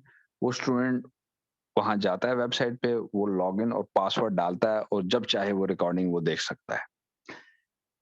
अच्छा, एक लॉगिन एक पासवर्ड सिर्फ एक स्टूडेंट यूज कर सकता है। अगर कोई स्टूडेंट, किसी का ये ख्याल है कि मैं किसी दूसरे से उसका लॉगिन या पासवर्ड लेके कर लूंगा, तो वो ऐसा पॉसिबल नहीं होगा, वो उनको पता लग जाता है, और वो उस तरह से लॉगिन हो भी नहीं सकेगा। और अब अगर आपकी कोई क्यूरी है, मैं आई ट्राई माय बेस्ट कि मैं आपको बेस्ट तरीके से प्रिपेयर करूं, और जो शॉर्ट कमिंग रह जाएगी उसमें मेरा ये भी प्लान है कि मैं थोड़ा सा आगे जाके मुझे अब उम्मीद ये लग गई है कि एग्जाम आपका थोड़ा सा दूर है, तो जब हमारा अच्छे खासे केसेस अच्छे खासे तैयारी ऑनलाइन जब मैं आपको करवा लूंगा, तो उसके बाद मैं कोशिश करूंगा कि 3 दिन के लिए CPSP इस्लामाबाद में हैंड्स ऑन कोर्स भी करवाऊं, जिसमें सिर्फ हम हैंड्स ऑन करें। उसमें भी फिर मैं आप लोगों को बुलाऊंगा इंशाल्लाह, लेकिन वो थोड़ा सा बाद में होगा। पहले आपकी बेसिक्स बन जाए, आपको स्कीम्स, वाइवा क्वेश्चंस, नरेशंस और डिफरेंशियल डायग्नोसिस बनाना जरा आ जाए। जी, अब आप में से अगर किसी का कोई सवाल है तो बताएं। सर, प्लूरल इफ्यूजन में हम एब्सेंट ब्रेथ साउंड कह सकते हैं? हाँ, कह सकते हैं। अगर आप डिक्रीज तो होते ही होते हैं, अगर बिल्कुल नहीं आ रहे तो आप कहते हैं एब्सेंट है। जी, ठीक है। और सर मेरा एक और क्वेश्चन है, जब पेरिकॉर्डियम एग्जामिनेशन के एग्जाम में मुझे वो मिली थी कमांड, तो उसमें उन्होंने जो एग्जामिनर थे उन्होंने ये कहा था कि आपने जॉइंट्स एग्जामिनेशन नहीं किया। अच्छा, जॉइंट एग्जामिनेशन में सर मैंने बस क्विक सा एक सर्वे किया था, जैसे वी को हाथ लगा के देखा और पेशेंट का मतलब फेस देखा कि उसको पेन तो नहीं हो रही, और इसी तरह सारे ना छोटे-छोटे उसके मतलब हैंड मूवमेंट्स देख लिए। लेकिन उनका था कि आपने जॉइंट एग्जामिनेशन प्रॉपर करना है। तो सर प्रॉपर से मतलब क्या था कि मैं डिटेल में करती? नहीं, कमांड क्या थी? Pericardium examination with relevant. Precordium. अच्छा, वो इन्फेक्टिव एंडोकार्डाइटिस को रूल आउट करना चाहे थे, और वो मतलब मुझे एक्चुअली ये वो वाला लगता केस है था। मुझे ये लगता है कि शायद वो उसको रोमैटिक फीवर था उस पेशेंट को, जी। और वो चाह रहा था एग्जामिनर कि आप कार्डाइटिस पिक करें और साथ ही आर्थराइटिस पिक कर लें।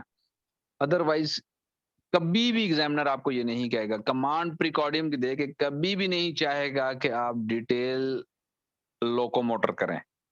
अगर आपका एग्जामिनर चाह रहा था कि आप लोकोमोटर जरा थोड़ा सा डिटेल में करें, तो डेफिनेटली उस कार्डाइटिस था, उसको रोमैटिक फीवर का वो केस था, और वो ये चाह रहा था कि आप प्रीकॉर्डियम पे जाएं, पहले कार्डाइटिस को पिक करें, आपके माइंड में आए कि इससे रोमैटिक हो सकता है, और साथ ही आप जॉइंट्स को डिटेल में देख के आर्थराइटिस को पिक कर लें।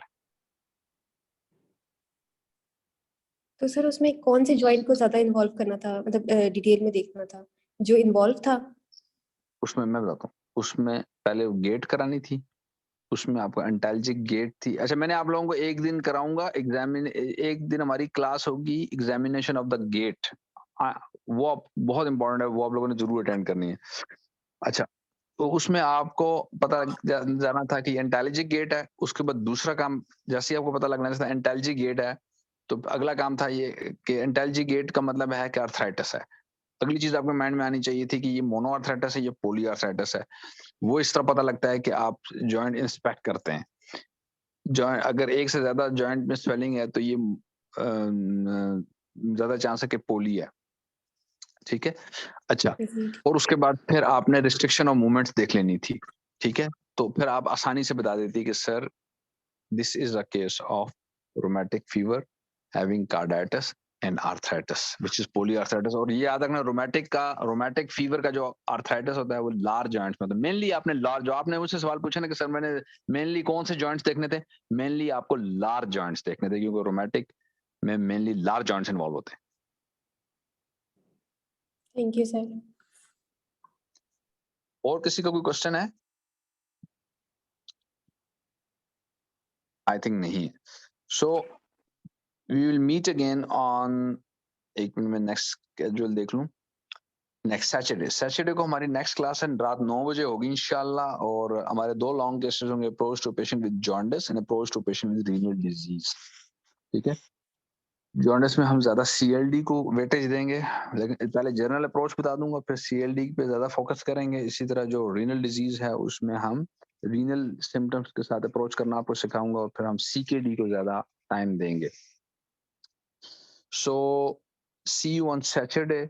और आने वाली क्लासेस में कुछ बहुत मजेदार किस्म के शॉर्ट केसेस हैं, जैसे शॉर्ट केस लार्ज हेड का, शॉर्ट केस स्मॉल हेड का, गेट एग्जामिनेशन है, लोकोमोटर एग्जामिनेशन है, शॉर्ट स्टेचर का एक शॉर्ट केस है, इसी तरह एम्बिगुअस जेनिटेलिया का शॉर्ट केस है, प्रिकॉशियस प्यूबर्टी का शॉर्ट केस है। So a lot of stuff is about to come in the future classes. खुसूसन जो एब्डोमिनल एग्जामिनेशन की जो शॉर्ट केसेस हैं वो तो बहुत जबरदस्त हैं। तकरीबन आपको 15 डिफरेंट सेट ऑफ केसेस में दिखाऊंगा। जो एब्डोमिन में कमांड होती है उसमें 15 डिफरेंट केसेस बनते हैं। ये सब चीजें हम इंशाल्लाह डिस्कस करेंगे। So see you on Saturday. Till then, अल्लाह हाफिज।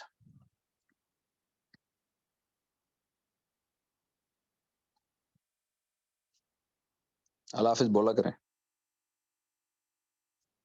अल्लाह हाफिज सर। अल्लाह हाफिज सर। अल्लाह हाफिज। Thank you. Thank you. अल्लाह हाफिज।